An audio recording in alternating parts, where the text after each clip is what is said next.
మాట్లాడేటప్పుడు అవతల వారికి హితం చెప్పేటప్పుడు మితంగా చెప్పడం. ఎందుచేత అంటే మీరు హితం చెప్పేటప్పుడు లఘువుగా చెప్పాలి.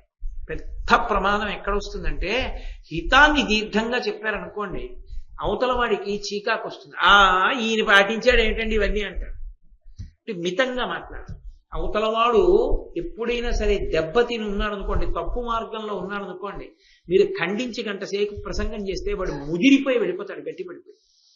అలా కాదురా నాయన, నీ అమ్మ నాన్న గురించి ఆలోచించు, వాళ్ళు ఎంత ఏడుస్తున్నారో, వాళ్ళ కోరకైనా నువ్వు మారరా. ఒక్క మాట గాంధీ గారు ఆటోబయోగ్రఫీలో రాసుకున్నారు. తను చిన్న చిన్న దొంగతనాలు చేసినప్పుడు తండ్రి గారు కొట్టినా మారలేదు. ఆఖరణ తండ్రి గారికి నోట మాట లేదు, ఇక చనిపోయేటట్టుగా ఉన్నారు. అటువంటప్పుడు చేతి కంకణంలో ముక్క తీసి బంగారం అమ్మేశారు.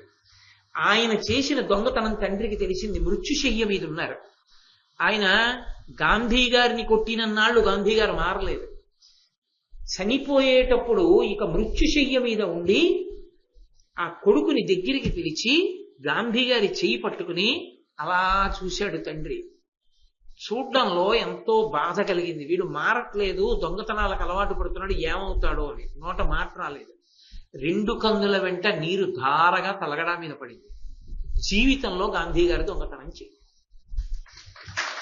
నోటితో అన్ని చెప్పినవి మార్చలేకపోయాయి. తండ్రి కన్నుల నీరు గాంధీ గారిని మార్చి జాతిపితని చేసింది. ఫాదర్ ఆఫ్ ది నేషన్, ఈ జాతికంతటికి ఆయన తండ్రి. అందుకే ఒక్క మాట ఆయన మీద తక్కువ చేసి మాట్లాడకూడదు. అవతల వాళ్ళు గురువు ఎప్పుడవుతారంటే నేను లఘువునైతే తప్ప, అవతలవాడు గురువు ఎప్పటికీ కాలేడు. మీరు లఘువు కావడానికి ఇష్టపడనంతసేపు. మీరు నా హృదయాన్ని పట్టుకున్నారో లేదో, నేను లఘువు కావడం అన్న మాటకు అర్థం ఏంటంటే వారికన్నా నాకు అన్నీ తక్కువే తెలుసు, వారంత గొప్పవాడిని నేను కాను అని నేను అనుకున్నాను అనుకోండి. నేను ఎవరి ముందు నించున్నానో వాళ్ళ ముందు నా తల ఉంచుతాను. అసలు ఏదో అలా పిలుస్తున్నాం కానండి, ఏదో సైకిల్ చక్రంలో గాలి కొట్టించుకోవడానికి వెళ్ళి గురువు గాలి కొట్టాడు. ఆ గురువు గారికి జీవితంలో గురువు గారికి తేడా లేదనుకోండి. ఇంకా వినయం ఎక్కడి నుంచి వస్తుంది? పేరు గురువు గారు అంటారు. నేను చూస్తుంటాను, గురువుగారు మీకు తెలియదు, నేను చెప్పినట్టు వినండి అంటారు. ఇంకేం గురువుగారు? అది కాదు. గురువు గారు అంటే వినయం. గురువు గారు అని పిలిస్తే నేను లఘువు గారు అని అర్థం. కాబట్టి అక్కడ నేను చెప్పడానికి ఏమి ఉండదు, నేను వినేవాడిని. ఆయన నాకు సలహా కాదు, ఆయన నాకు చెప్పింది శాసనం. అసలు ముందు ఆ లఘుభావన లేకుండా మనసులో అవతల వాళ్ళని మీరు పిలవడం వల్ల వచ్చే ప్రయోజనం ఏమి ఉండదు. అసలు ముందు నేను లఘువుని, ఆయన కన్నా నేను చాలా చిన్నవాడిని, నాకేం తెలుసు ఆయన కన్నా. ఆయన మహానుభావుడు, ఆయన అన్నీ తెలుసున్నవాడు, ఉద్ధారకుడు, ఆయన నన్ను ఉద్ధరించగలడు అని నమ్మారనుకోండి, మీరు వినయంతో తలంచుకుంటారు కదా. కాబట్టి వినయంగా ఉండండి అని నేను అన్నాను అనుకోండి, అలాగే ఉంటానండి. ఎందుకుంటుంది? ఎలా ఉంటుంది? ఎలా ఉండాలో నేర్చుకుంటేనే ఉంటుంది. అంటే దేని ముందు లఘువన్న భావన ఉండాలి. నేను చాలా చిన్నవాడిని, ఎట్టి పరిస్థితుల్లోనూ వీళ్ళకన్నా నేను పెద్దవాడిని కాను. కాబట్టి వీళ్ళ దగ్గరికి వెళ్ళినప్పుడు నా తల వంచి వినడమే. నేను వాళ్ళ దగ్గర మాట్లాడవలసిన అవసరం ఉండదు, వాళ్ళు మాట్లాడతారు, నేను వింటానంతే అని నిశ్చయం చేసుకోవలసింది ఎవరి దగ్గర అంటే గురువు గారి దగ్గర. ఇది ఆ మహానుభావుడు ధర్మవ్యాధుని యొక్క గొప్పతనం. గురువు గారి దగ్గర నేను లఘువునయ్యా, ఈ మాట మొట్టమొదట చెప్పగలిగాడు. ఈ మాట కౌశికుని యందు అన్వయం కాలేదు సరిగ్గా. కాబట్టి వృద్ధజనులు ఉంటారు. వృద్ధజనులైనటువంటి వారి ముందు తల ఉంచి ఉండాలి. ఎందుకంటే వారిది అనుభవం, వారు ఎన్నో విషయాలు స్వయంగా అనుభవించిన వారు. అందుకే వాళ్ళ దగ్గరికి వెళ్ళినప్పుడు వినయం ఎందుకు అంటే వాళ్ళ అనుభవం ముందు నీ అనుభవం తక్కువ, అందుకని లఘువు.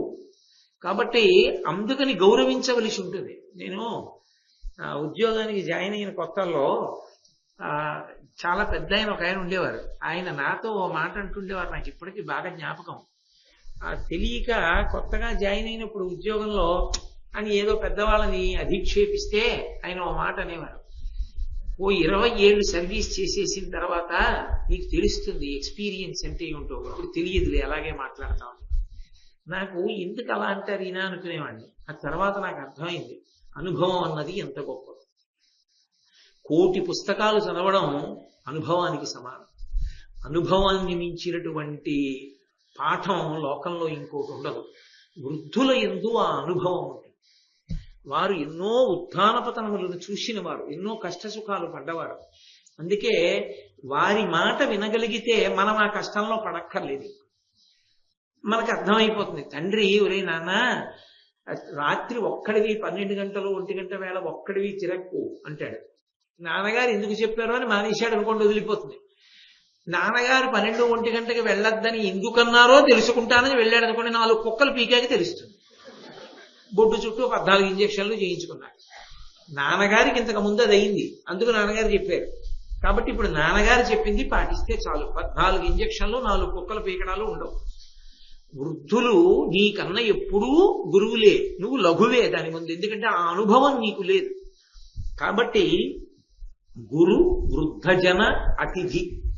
అతిథి అంటే మనం పిలిస్తే వచ్చినవాడు అతిథి. మనం ఆహ్వానిస్తాం. అయ్యా మా ఇంటికి ఇవాళ దేవతార్చనకి రండి అంటాం. దేవతార్చన అంటే భోజనం చేయండి అనకూడదు, దేవతార్చనకి రండి అనాలి. అలా వస్తే అతిథి. ఆయన ఒక తిథి నాడు ఉంటాడు, రెండవ తిథి నాడు ఉండడు. లేదా ద్వాదశి నాడు వచ్చాడు అనుకోండి, త్రయోదశి నాడు ఉండదు, వెళ్ళిపోతాడు. ఆయన అతిథి. అభ్యాగతి అంటే మీరు పిలవకుండానే వచ్చినవాడు, మీ అదృష్టం పండింది అని గుర్తు. అభ్యాగతికి నియమం ఏమిటంటే, అభ్యాగతి వచ్చారు అంటే మీరు భోజనం చేసే సమయంలో అభ్యాగతి వచ్చారనుకోండి, ఏదైనా పెట్టి తినాలి. పరమేశ్వరుడు ఆ రూపంలో వచ్చి ఉన్నాడు అని గుర్తు. ఎందుకంటే మీరు పిలవలేదు, వాళ్లే వచ్చారు. కాబట్టి అది అభ్యాగతి. అతిథి కన్నా కూడా అభ్యాగతిని మరింత మర్యాదతో చూడాలి అని శాస్త్రం. అది బంధువులకు మాత్రం వర్తించదు. బంధువులు అభ్యాగతి కాదు, బయట వాళ్ళు అభ్యాగత అవుతారు. ఎందుకంటే బంధువులు ఎప్పుడైనా రావడానికి అధికారం పొంది ఉంటారు. అందుకని అభ్యాగతి అని అనడం కష్టం అవుతుంది. కాబట్టి గురు వృద్ధ జన అతిథి విప్ర దేవతార్చన వరింతు. విప్ర అంటే బ్రాహ్మణులు. బ్రాహ్మణులను ఎందుకు గౌరవించడం అని అనుమానం అక్కర్లేదు. బ్రాహ్మణులు వేదాన్ని చదువుకుని ఉంటారు, వేదమే ప్రమాణం. నాయన ఇది ఇలా చేసుకో, ఇది ఇలా చేసుకో అని ఉదారుడై చెప్తాడు కాబట్టి బ్రాహ్మణుడికి భూసురుడని పేరు. భూలోకమనందు దేవత. భగవంతుని యొక్క అనుగ్రహాన్ని తేవడంలో ఆయన సిద్ధహస్తుడు. కాబట్టి మన పనుపున ఈశ్వరుడికి నివేదన చేస్తాడు ఏదైనా సరే. మన గోత్రం నామం చెప్తే మన పనుపున ఆయన పూజ చేస్తాడు, మనకు ఆయన ముహూర్తం పెడతాడు, మన పనుపున ఆయన పూజ చేస్తాడు వరుణి పుచ్చుకొని. అన్నీ మన కొరకు చేసి పెట్టి ఈశ్వరానుగ్రహాన్ని మనకి తెచ్చి పెడతాడు. కాబట్టి విప్ర పూజ చెయ్యాలి. కాబట్టి విప్ర దేవతార్చనలు నరింతు. దేవతల యొక్క పూజ, దేవతలు అనుగ్రహించగలరు, మనకి లేనిది వాళ్ళు కటాక్షించగలరు. అందుకని దేవతల దగ్గర నేను చిన్నవాడినన్న భావనతో పూజ చేయాలి. అందుకని నేను చేసే పని ఏమిటో తెలుసా? యాంత్రికంగా చెయ్యాలి. వీళ్ల ముందు నిలబడినప్పుడు నేను లఘువు అన్న భావనతో నేను నిలబడతాను. సత్యమును శౌచమును ఏమరా. సత్యము అంటే అబద్ధం ఎప్పుడు ఆడను. శౌచము అంటే అంతఃశౌచము, బాహ్య శౌచము అని 2 ఉంటాయి. బాహ్యమునందు శౌచం ఎందుకు పోతుంది అంటే ఈ శరీరానికి అదో లక్షణం. అది ఎప్పుడు మలాన్ని విసర్జిస్తూ ఉంటుంది, ఏకకాలమునందు కాదు, అది ఎప్పుడూ విసర్జిస్తూ ఉంటుంది. చెవి ఉందనుకోండి, గులిమి పడుతూ ఉంటుంది, కన్ను కుసి కడుతూ ఉంటుంది, ముక్కులో శేష పదార్థం అంతా కూడా అట్ట కడుతూ ఉంటుంది. అది ఎక్కువైతే పవిత్ర కార్యం చేయడానికి ఆ అధికారం ఉండదు. అందుకని స్నానం చేస్తే శౌచం కలుగుతుంది. అందుకని బాహ్య శౌచాన్ని నిలబెట్టుకోవడానికి స్నానం, అంతఃశౌచాన్ని నిలబెట్టుకోవడానికి పవిత్రమైనటువంటి భావన, భగవత్ సంబంధమైన భావనల చేత లోపల శౌచము నిలబడుతుంది. అందుకని నేను బాహ్యమునందు ఆంతరమునందు శౌచమును నిలబెట్టుకుంటాను. లోపల అపవిత్రమైన ఆలోచనలు నేను దగ్గరికి రానివ్వను. ఎప్పుడు ఏది ఆలోచించినా చాలా మంచి హృదయంతో ఆలోచన చేస్తాను. అవతల వాళ్ళు చెడ్డవాళ్ళు అని మొదలు పెట్టాను, అవతల వాళ్ళు మంచి వాళ్ళు అని ఆలోచన ప్రారంభం చేస్తాను. దాన్ని అంతఃశౌచము అంటారు. కాబట్టి నేను ఆ శౌచాన్ని నిలబెట్టుకుంటూ ఉంటాను. అలాగే ఈ మన్ననందనుపుదు, నేను ఈయన నా వలన ఇది పొందితే ఆయనకి ఒక గొప్ప ఉపకారం జరుగుతుంది, అలా చేయడానికి నా దగ్గర అవకాశం ఉందనుకుంటే ఒక్క క్షణం ఆలోచించను ఆ ఉపకారం చేయడానికి. అది నేను దాచేసుకుందామని ఆలోచించను. నా దగ్గర ఉన్నది ఆయన దగ్గర లేనిది, ఆయన దగ్గర అది లేదు, అది లేకపోయినా లేనందున ఆయన ఒక గొప్ప పని చేసుకోలేకపోతున్నాడు. నా దగ్గర ఉంది, ఇప్పుడు నా దగ్గర ఉన్నది ఆయనకిచ్చి ఆయన శాస్త్రానికి నిలబడేటట్టు చేసి నేను తరించగలను అని ఆలోచించి వెంటనే చేస్తాను. అది దానము అన్న మాటకు అర్థం. అందుకని చతుర్థి విభక్తి వేస్తారు. దానం చేసేటప్పుడు నాది కాదు అన్న భావనతో ఇచ్చేస్తారు. దానం చేసేటప్పుడు మనసులో ఉండవలసినటువంటి లక్షణం అది. సంతోషంతో ప్రహృష్ట హృదయంతో చెయ్యాలి. అవతల వాడికి లేదు అని ఇవ్వడం కాదు, నన్ను ఉద్ధరించడానికి అవకాశం వచ్చింది అని చేస్తారు. నేను మీకు ఒక ఉదాహరణ చెప్పాలి అంటే, ఒక ఆయనకు ఒక పెద్ద కారు ఉంది, ఇంకొక ఆయన పెళ్లి చేసుకుంటున్నాడు. ఆయన పాపం అంత డబ్బున్నవాడు కాదు. కూతుర్ని కళ్యాణ మంటపానికి తీసుకెళ్ళాలి, డబ్బు లేదు. అందుకని ఆయన నడిపించి తీసుకెళ్ళిపోతాడు పెళ్లి కూతుర్ని. అప్పుడు ఈయన చూశాడు, రేపు మీ ఇంట్లో పెళ్ళా, నా కారు పంపిస్తున్నాను, మీరు ఒక రోజు వాడుకోండి. పెళ్లి కూతుర్ని పెళ్లికి తీసుకెళ్లి పెళ్లి అయిపోయిన తర్వాత అత్తవారింట్లో దింపేశాక నా కారు నాకు పంపించేయండి అన్నాడు. ఇప్పుడు ఆయనకి ఏ పుణ్యం వస్తుందని నేను చెప్పవలసి ఉంటుందో తెలుసా? లక్ష్మీదేవినే వహించి తీసుకెళ్లిన పుణ్యం ఆ కారు యజమానికి వస్తుంది. ఎందుకని? పెళ్లి కూతురు లక్ష్మీ స్వరూప, అందుకని నడిచి వెళ్ళకూడదు, బుట్టలో తీసుకెడతారు. కాబట్టి ఆమె నడిచి అత్తవారింటికి వెళ్ళకూడదు, వాహనం మీద తీసుకెళ్ళాలి. అది వాళ్ళ ఉభయులకు లేదు, ఇటు పిల్లనిచ్చిన వాడికి లేదు, పిల్లని పుచ్చుకున్న వాడికి లేదు. అప్పుడు ఉన్నవాడు ఆదుకున్నాడు. ఇప్పుడు ఉన్నందుకు తాను అదృష్టాన్ని పొందాడు. లక్ష్మీదేవి యొక్క అనుగ్రహాన్ని పొందడానికి తనకు అవకాశం వచ్చింది. అవతల వాడికి లేదని ఇచ్చాననుకుంటే అహంకారం అవుతుంది. తనని ఉద్ధరించడానికి పరదేవత ఒక అవకాశాన్ని కల్పించింది. అన్న భావనతో చేస్తాను. అందుకని మొట్టమొదట వినయము విస్తరిల్లా అని ప్రారంభించడానికి కారణం అది. లేకపోతే వినయం ఎందుకుంటుంది? అహంకారం వస్తుంది, వాడికి లేదు నేను ఇచ్చానని. కాదు, నా అదృష్టం పండింది, నేను ఇలా తరించగలిగాను అనుకునిస్తాడు. కాబట్టి నేను అలా దానం చేస్తూ ఉంటాను. అలాగే భృత్య బంధుతతి దాల్మి వహింతు, నేను కేవలం ప్రేమిస్తాను కొంతమందిని, కేవలం ప్రేమిస్తాను. సాధ్యమైనంత వరకు అసలు ద్వేషభావన అన్నది మనసులో పెట్టుకోను. ఎవరి ఎందో తెలుసా? భృత్య, తన దగ్గర పనిచేసేటటువంటి వాళ్ళని ప్రేమిస్తాడే తప్ప వీడు ఎత్తుకుపోతాడేమో, వీడు ఏమైనా చేసేస్తాడేమో, నీ లేకుండా ₹1 జేబులో పడేసుకుంటాడేమో, అసలు ఆ ఆలోచన నేను చెయ్యను. నా దగ్గర పనిచేస్తున్నాడు, నేను ఎంతో అభిమానిస్తాను. భృత్య బంధుతతి అంటే బంధువులు, దేహ బంధుత్వం ఉంటుంది.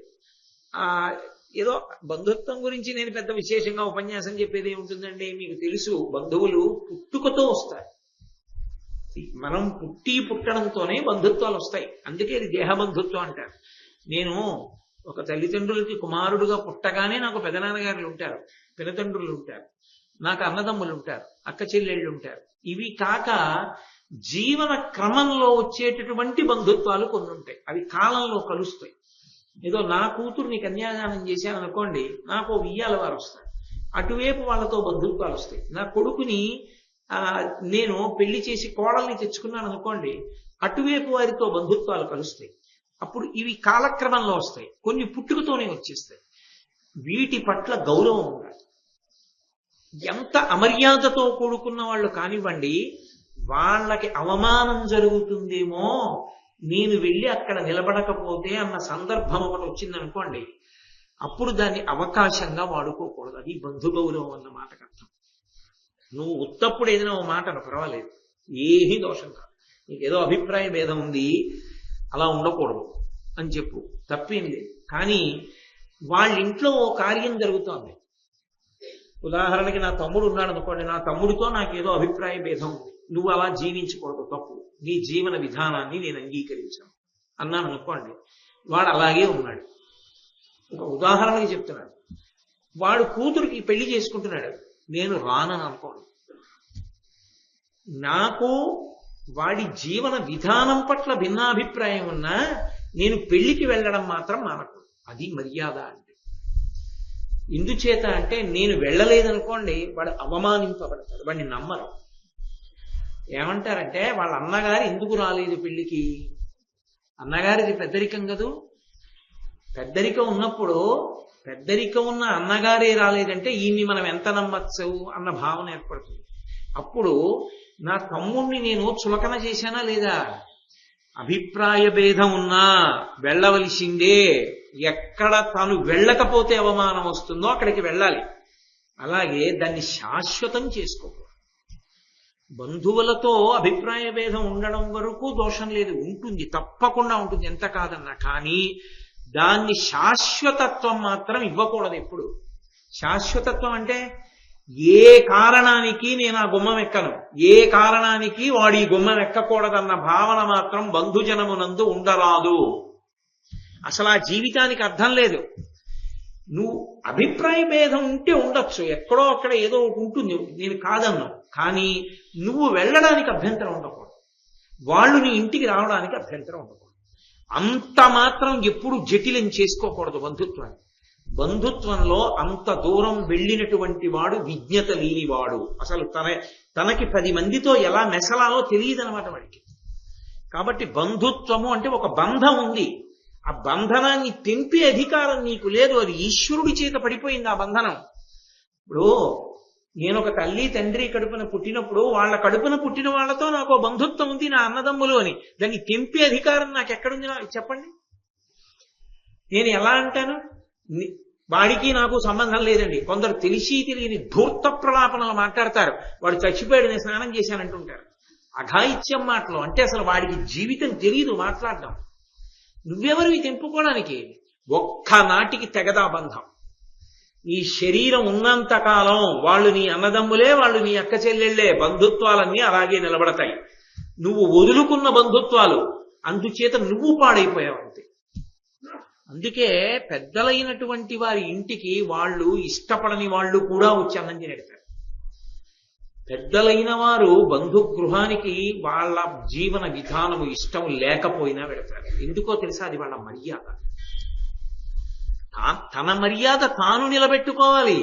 తన మర్యాద అవతల వాడి వల్ల తను పోగొట్టుకోవడం ఏంటి? మళ్ళీ వెరితనం కాదది.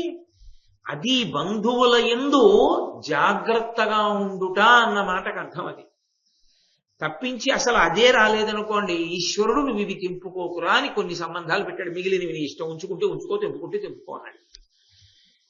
వాటిని తెంపుకోకుండా ఉండడమే నీకు చేత కాలేదు. నిన్ను ఎవరు నమ్మాలి నాకు చెప్పండి?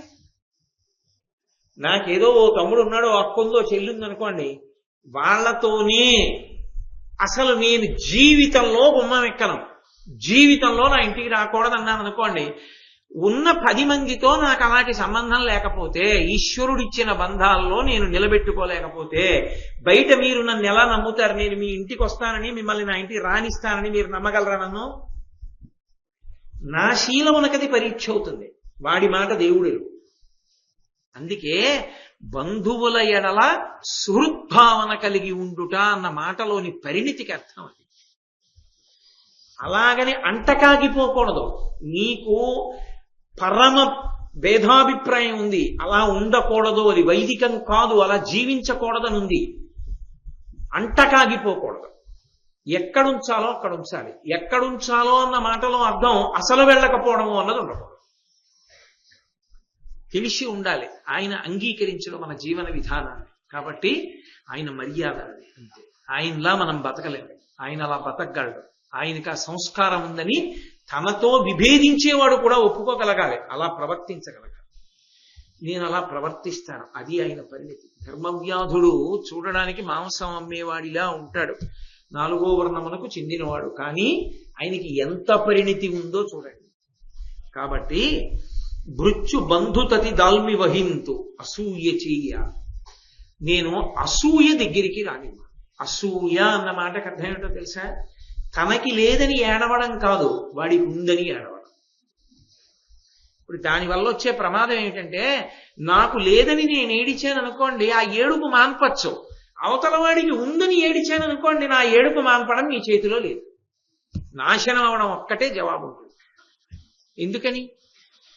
నాకు లేదని ఏడిస్తే ఓ 100 రూపాయలు మీరు ఇవ్వచ్చు, నాకు ఇల్లు లేదని ఏడిస్తే మీరు ఇల్లు కట్టించవచ్చు, నాకు ఆవు లేదని ఏడిస్తే మీరు ఆవు ఇవ్వచ్చు. అవతల వాడికి 1000 రూపాయలు ఉన్నాయని ఏడిస్తే మీరు వాడు 1000 రూపాయలు ఎత్తు రావాలి అంతే. అప్పుడు మీరు ఎలా నన్ను పోని 1000 రూపాయలు అట్టుకొచ్చారు, ఇంకోటి చూసి ఏడుస్తాను. ఆ గుణం లోపల ఉన్నప్పుడు ఏడవకుండా ఎలా ఉంటాను? అప్పుడు ఎంత ఉంటే నేను తృప్తిగా ఉంటాను చెప్పండి? అది ప్రమాదం. అసూయ అన్న మాటకు అర్థం ఏంటంటే తనకి లేదని ఏడవడం కాదు, ఇంకోటికి ఉందని ఏడవడం. అది బహుప్రమాదకారి. అలా ఉండకూడదు. అందుకే దానికి విరుగుడు చెప్తుంది శాస్త్రం. దానికి విరుగుడు ఏమిటంటే అవతలవాడిని తనవాడిగా భావన చేయడం. మా అండం నేర్చుకున్నారనుకోండి, మీకు భేదం ఉండదు. ఎవరినైనా చెప్పేటప్పుడు ఎవరు అనుకుంటున్నారు? మా కుటుంబరావు గారండి అంటున్నారు అనుకోండి, మీకు అసూయ ప్రబలదు. ఎందుకంటే మావాడు అన్నప్పుడు ఆయనవన్నీ మీవే. ఆ సంతోషం మీకుంటుంది, అసూయ ఏర్పడదు. రెండు, చక్కగా అలా వృద్ధిలోకి రావాలి. అలాంటి వాళ్ళు 10 మంది స్నేహితులు ఉంటే కదా మనకి రేపు పొద్దున్న ఏమైనా అవసరం వస్తే ఆదుకునే వాళ్ళు ఉంటారు. వాళ్ళు వృద్ధిలోకి రావాలి, అలా నిలబడాలనుకోండి. అది అసూయకి విరుగుడు తప్ప, అసూయని మీరు అవతలవాడు బాగుపడిపోతున్నాడని ఏడవడం అలవాటైపోయింది అనుకోండి, పరిష్కారం ఒక్కటే ఉంటుంది, నాశనం అయిపోవడం ఒకటే. అదే దుర్యోధనుడికి ఉంది. అందుకే బాగుపడలేకపోయాడు జీవితంలో. ఆయనకి లేక కాదు, పాడైపోయింది. పాండవులకు ఉందని ఏడిచాడు. అది ఎవరూ ఏమీ చేయలేరు. ఎందుకంటే వాళ్ళకున్న పరాక్రమం అటువంటిది. ఎక్కడి నుంచి వస్తుంది రమ్మంటే ఇప్పుడు రాదు. అందుకని వాళ్ళ మీద అసూయ పడ్డాడు. అసూయ ఏం చేస్తుంది? కలహానికి దారి తీస్తుంది. ఆ కలహం ఏం చేస్తుందంటే ఇద్దరిలో ఎవరో ఒకళ్ళు ఉండేట్టు చేస్తుంది. పోయాడు దుర్యోధనుడు, ఉన్నారు పాండవులు. ప్రమాదకర గుణము. దాన్ని ప్రజ్వరిల్లనివ్వను. అసూయని పసిగడుతూ ఉంటాను, నన్ను నేను పరిశీలిస్తూ ఉంటాను.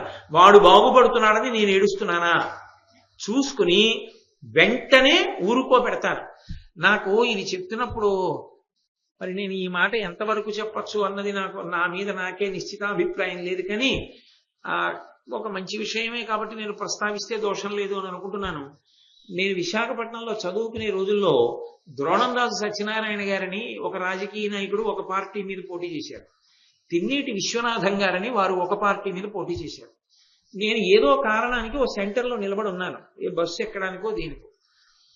ఆ 4 రోడ్ల కూడల్లో మాట్లాడడానికి ఇట్నుంచి తిన్నేటి విశ్వనాథం గారు కారులో వచ్చారు, అట్నుంచి ద్రోణంరాజు సత్యనారాయణ గారు కారులో వచ్చారు.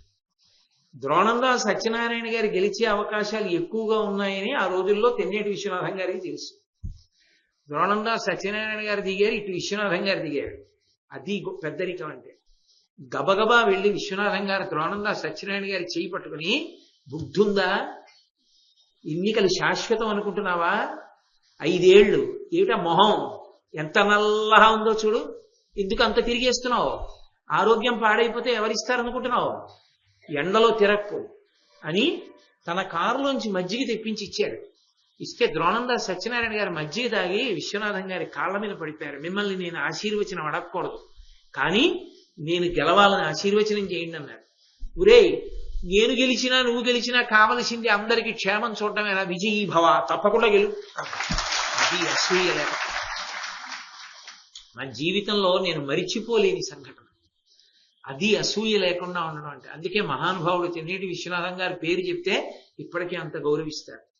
కాబట్టి అది పుట్టుకతో రావాల. సంస్కార బలం అంత తేలిగ్గా రాదు. మెరుపులు అటువంటి వాళ్ళు ఎక్కడున్నా అందంగానే ఉంటుంది.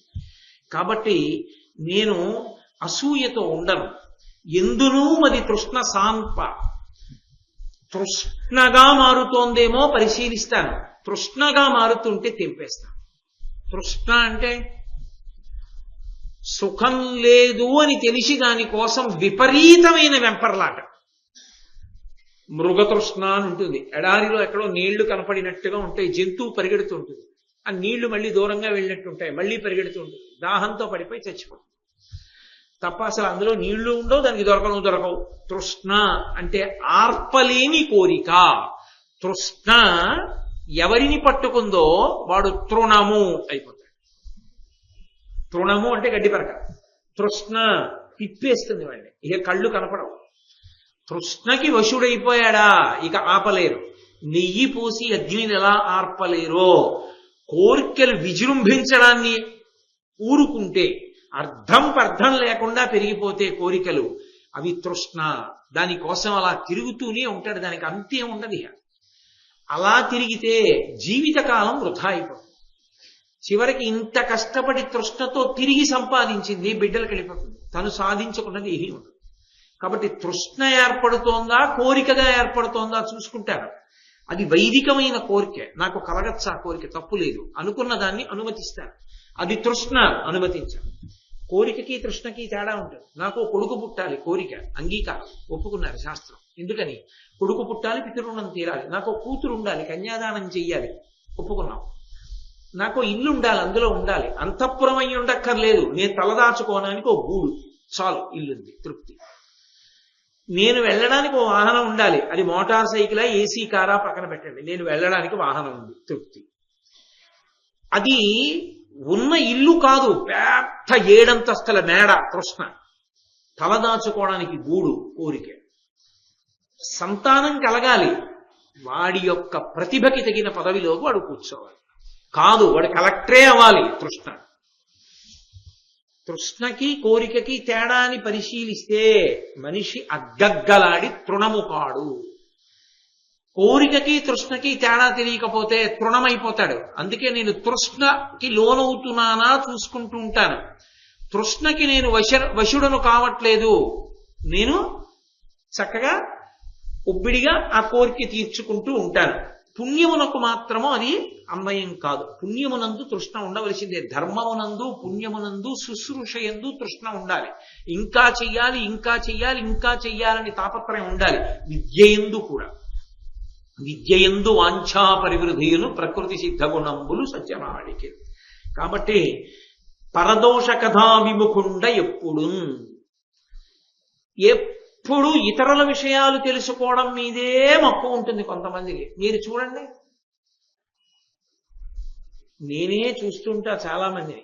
వాళ్ళకి ఎక్కువ కావలసింది ఏమిటంటే ఊళ్ళో వాళ్ళ ఉన్న విశేషాలన్నీ ముందు కావాలి. ఎక్కడ ఏం జరుగుతోందో వ్యక్తిగత విషయాలు తెలుసుకోవడం మీద ఉన్న శ్రద్ధ నిజంగా శాస్త్రం తెలుసుకోవడం మీద కించిత్ కూడా ఉండదు, దూరంగా పెట్టేయవలసిందే. పరదోష కథా విముఖుండన్. ఇతరులు ఏదైనా తప్పు చేస్తే దాన్ని చెప్పడం ఎంత సరదాయో కొంతమందికి. ఏంటండి ఏంటండి అని వింటాడు. ఆ తప్పు వినాలనే కుతూహలాన్ని నేను వదిలేసుకున్నాను ప్రయత్నపూర్వకంగా. ఎవరైనా ఇంకోళ్ళ తప్పు మాట్లాడితే విముఖుడను, వినను, వెళ్ళిపోతాను. అప్పుడు ఏమవుతుంది? అసలు నీకు అవతల వారిని తక్కువ చెయ్యాలనే ఆలోచనని ఎందుకు? నీ మనసు పవిత్రంగా ఉంటుంది, శౌచ్యం నిలబడి ఉంటుంది. అందుకని నేను అవతల వారిని చిన్నబుచ్చి తక్కువ చేసే మాటలు వినను. అది ఎంతో అవసరమైతే, ఏదో అవతల వారితో ఏదో కార్యం నడపవలసి వస్తే తెలుసుకోవడం వేరు. అదే పనిగా ఊళ్ళో వాళ్ళందరి గురించి తక్కువ చేసి మాట్లాడుతూ ఉండడం వేరు. మీరు కొంతమందిని చూడండి, నోరు విప్పితే అంతే, పురాణం ఉపన్యాసం అంతా వింటారు, ఇంటికి వెళ్ళిపోతూ చేసే పని అది. ఆఖరికి అది గురువు గారి కుటుంబ వ్యవహారం అని కూడా ఉండదు. అక్కర్లేని ప్రతి విషయంలో వేలు పెడతారు. నా దగ్గరున్న అంతేవాసుల్లోనే నేను ఎంతో మందిని చూశాను. బతుకు బజార్న పడుతుందని బయట పెట్టలేదు, ఎంతో మంది ఉంటారు అలా. ఇది మనం ఆయన కుటుంబ విషయంలో మనం వేలు పెట్టచ్చా అన్న మర్యాద కూడా ఉండదు.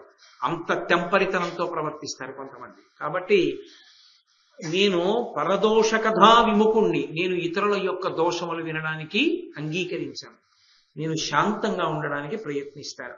కాబట్టి ఎప్పుడు నేను ఈ స్వభావాన్ని ప్రయత్నపూర్వకంగా ఏర్పాటు చేసుకున్నాను. ఇది పుట్టుకతో వచ్చింది కాదు, ప్రయత్నపూర్వకంగా అలవాటు చేసుకున్నాను. అంటే ఈ గుణములుంటే చాలు. 4వ వర్ణములో ఉన్న వారికి ఈ గుణములు ఏర్పరచుకోగలిగితే చాలు, వారు తరించిపోయినట్టు. ఇంకా యజ్ఞాలు చెయ్యాలా, యాగాలు చెయ్యాలా అన్నది అన్వయం కాదు, అది వేరొకరి విషయం.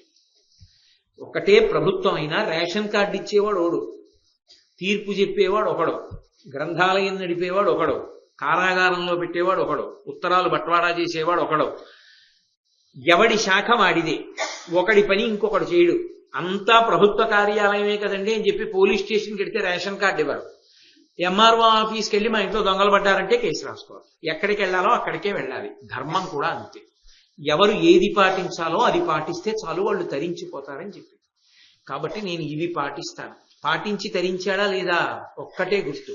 వచ్చిన బ్రాహ్మణుడి మనసులో ఏముందో కూడా తెలుసుకోగలిగాడా అంటే ఆ స్థాయిని పొందేశాడా లేదా, పొందేశాడని గుర్తు. కాబట్టి నాయనా, నేను నా గురించి చెప్పవలసి వచ్చింది, తప్పలేదు. ఎందుచేత చెప్పవలసి వచ్చింది అంటే, నేను నీ మనసులో సరి అయిన అభిప్రాయాన్ని పొందాలి. నేను ఏదో మాంసం అమ్ముతున్నానని, నాకేం తెలుసని నీ మనసులో ఒక అభిప్రాయం ఉంది. నేను ఏం చేస్తుంటానో ముందు చెప్పకపోతే నీ మనసులో నా మీద ఒక సరైన అభిప్రాయం ఉండదు. ఉండనప్పుడు నేను చెప్పేది నీ తలకెక్కదు. వీడు చెప్పేవాడా అనిపిస్తుంది. అందుకు చెప్పవలసి వచ్చింది, దానికి బాధపడుతున్నాను అన్నాడు. అంటే తనని తాను పొగుడుకోవడం అవలా, నేను ఇలా చేస్తా అలా చేస్తా అంటే అది తప్పలేదు, చెప్పవలసి వచ్చింది. అంటే ఆయన ఇంకొకరికైతే అలా చెప్పుకోడు, తన గురించి తాను చెప్పుకోడు, తప్పక చెప్పవలసి వచ్చింది. అలా తన గురించి తాను చెప్పుకున్నందుకు బాధపడుతున్నాడు. ఇంకొక తను చెప్పుకొని ఉత్తమ గుణం బయటికి వచ్చింది. అది కాబట్టి ధర్మం గురించి నీతో మాట్లాడతాను విను.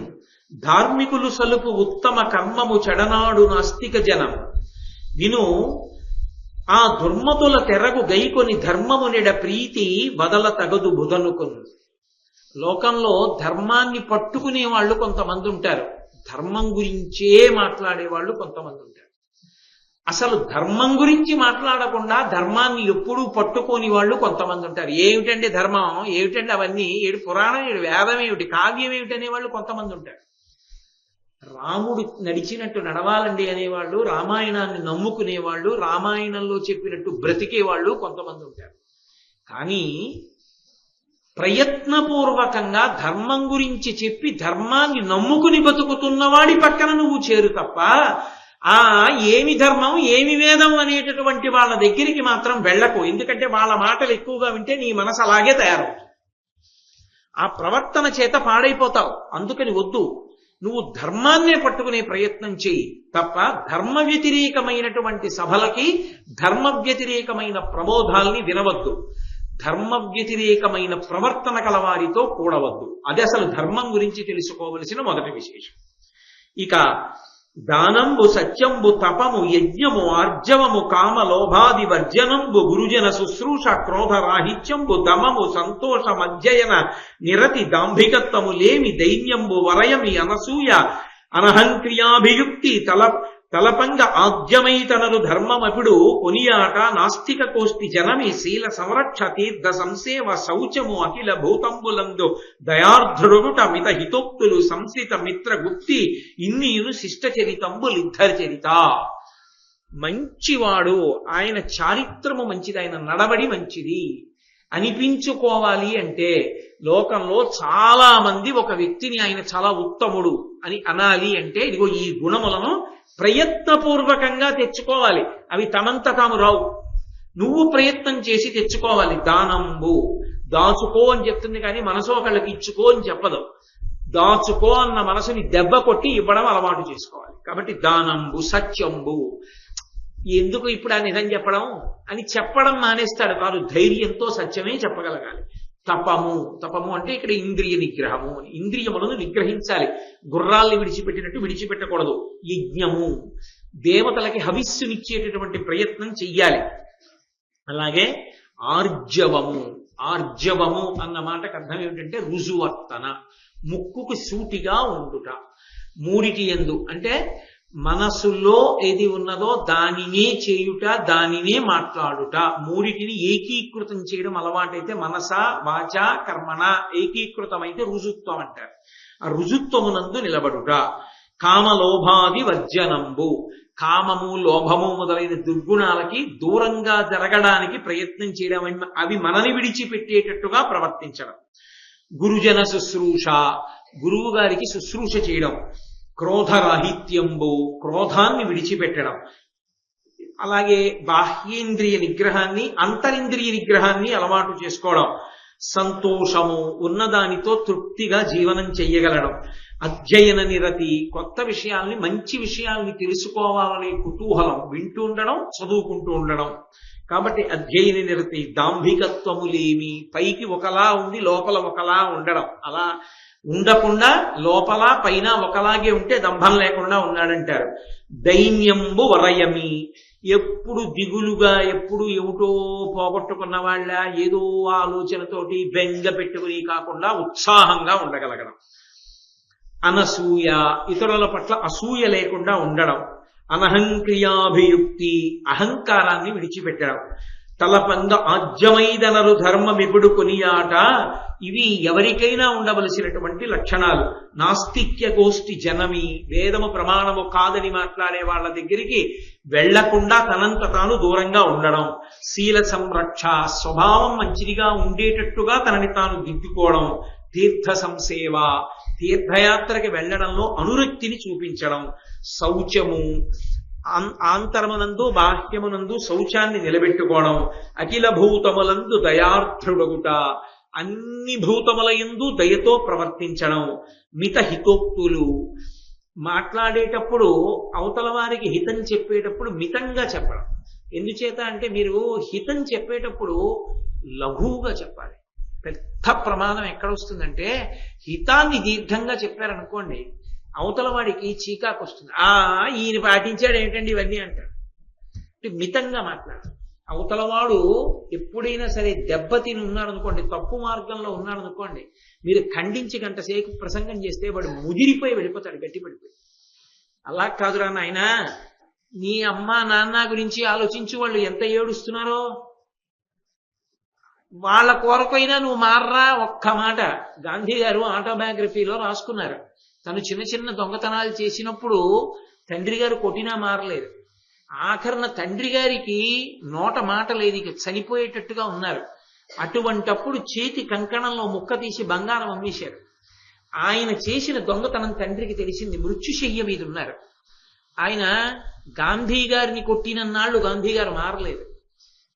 చనిపోయేటప్పుడు ఇక మృత్యుశయ్య మీద ఉండి ఆ కొడుకుని దగ్గరికి పిలిచి గాంధీ గారి చెయ్యి పట్టుకుని అలా చూశాడు తండ్రి. చూడ్డంలో ఎంతో బాధ కలిగింది. వీడు మారట్లేదు, దొంగతనాలకు అలవాటు పడుతున్నాడు, ఏమవుతాడో అని. నోట మాట రాలేదు.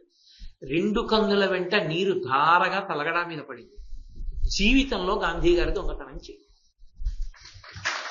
నోటితో అన్ని చెప్పినవి మార్చలేకపోయాయి. తండ్రి కన్నుల నీరు గాంధీ గారిని మార్చి జాతిపితని చేసింది. ఫాదర్ ఆఫ్ ది నేషన్, ఈ జాతికంతటికి ఆయన తండ్రి. అందుకే ఒక్క మాట ఆయన మీద తక్కువ చేసి మాట్లాడకూడదు. తండ్రిని ఎలా మాట్లాడమో జాతికి తండ్రి గాంధీ గారు. ఆయనకి మనం ఆ గౌరవం ఇచ్చినప్పుడు ఆ గౌరవాన్ని నిలబెట్టకపోతే మంది తప్పు. తండ్రిని తిడితే కొడుకుని తిడతారు కానీ తండ్రిని తిట్టేమిట్రా అని ఆ తండ్రిని తిట్టరు. మళ్ళీ వెళ్ళి తండ్రిని తిట్టినవాడు వాడు పనికి మళ్ళీవాడు. గాంధీ గారిని తిడితే గాంధీ గారికి ఇప్పుడు ఆయన కొత్తగా మార్చుకోవలసింది లేదు, ఆయనకి కొత్తగా మనం తెచ్చే అపకీర్తి లేదు. మన నడవడి మనకి తెలియదు అని లోకానికి తెలుస్తుంది. కాబట్టి తండ్రిని తిట్టడం ఎటువంటిదో జాతిపితని తిట్టడం అటువంటిది, సృష్టికర్తని తిట్టడం అటువంటిది. చతుర్ముఖ బ్రహ్మగారు సృష్టికర్త. అందుకే నేను తరచుగా బ్రహ్మ అన్న మాట ఒక్కటే ఆయన పట్ల మాత్రం వాడను, బ్రహ్మగారు అంటుంటాను. కారణం ఏమిటంటే సృష్టికర్త, ఆయన గౌరవానికి పాత్రుడు. అందుకే బ్రహ్మ అన్న శబ్దాన్ని ఒక్కదాన్ని నేను ఏకవచనంలో ఎప్పుడు వాడకపోవడానికి కారణం అదే. సృష్టికర్త యందు గౌరవం ఉండాలి. ఆ గౌరవం నీ మనసు ఎటువంటిది అన్నది ఆవిష్కరిస్తుంది. బ్రహ్మగారిని ఏకవచనం చేసినా బహువచనం చేసినా ఆయనకుండే గౌరవం ఆయనకుంటుంది. ఇప్పుడు నా వల్ల ఆయన కొత్తగా గౌరవం వచ్చే కల్లా నా బతుకు ఎటువంటిదో లోకానికి తెలుస్తుంది నేను మాట్లాడే మాటను బట్టి. కాబట్టి ఆయన అంటున్నారు, అఖిల భూతముల యందు దయార్ద్రుడగుట, మిత హితోక్తులు, సంశ్రిత మిత్ర గుప్తి. ఇది చాలా చాలా గొప్ప లక్షణం. నా మిత్రుడు కదా అని నమ్మి ఒక మిత్రుడు వచ్చి తన కష్టం చెప్పుకుంటాడు. ఇంత ఇబ్బందిలో ఉన్నాను నేను అని అంతే. విని మిత్రుడికి సలహా చెప్పాలి, లేకపోతే మిత్రుడిని ఓదార్చి పంపించేయాలి. గోడకి చెప్పి వెళ్ళిపోతే ఎలా ఉండాలో మిత్రుడు చెప్పిన మాట విషయంలో అలా ఉండాలి తప్ప ఎట్టి పరిస్థితుల్లో పక్కకి చెప్పకూడదు.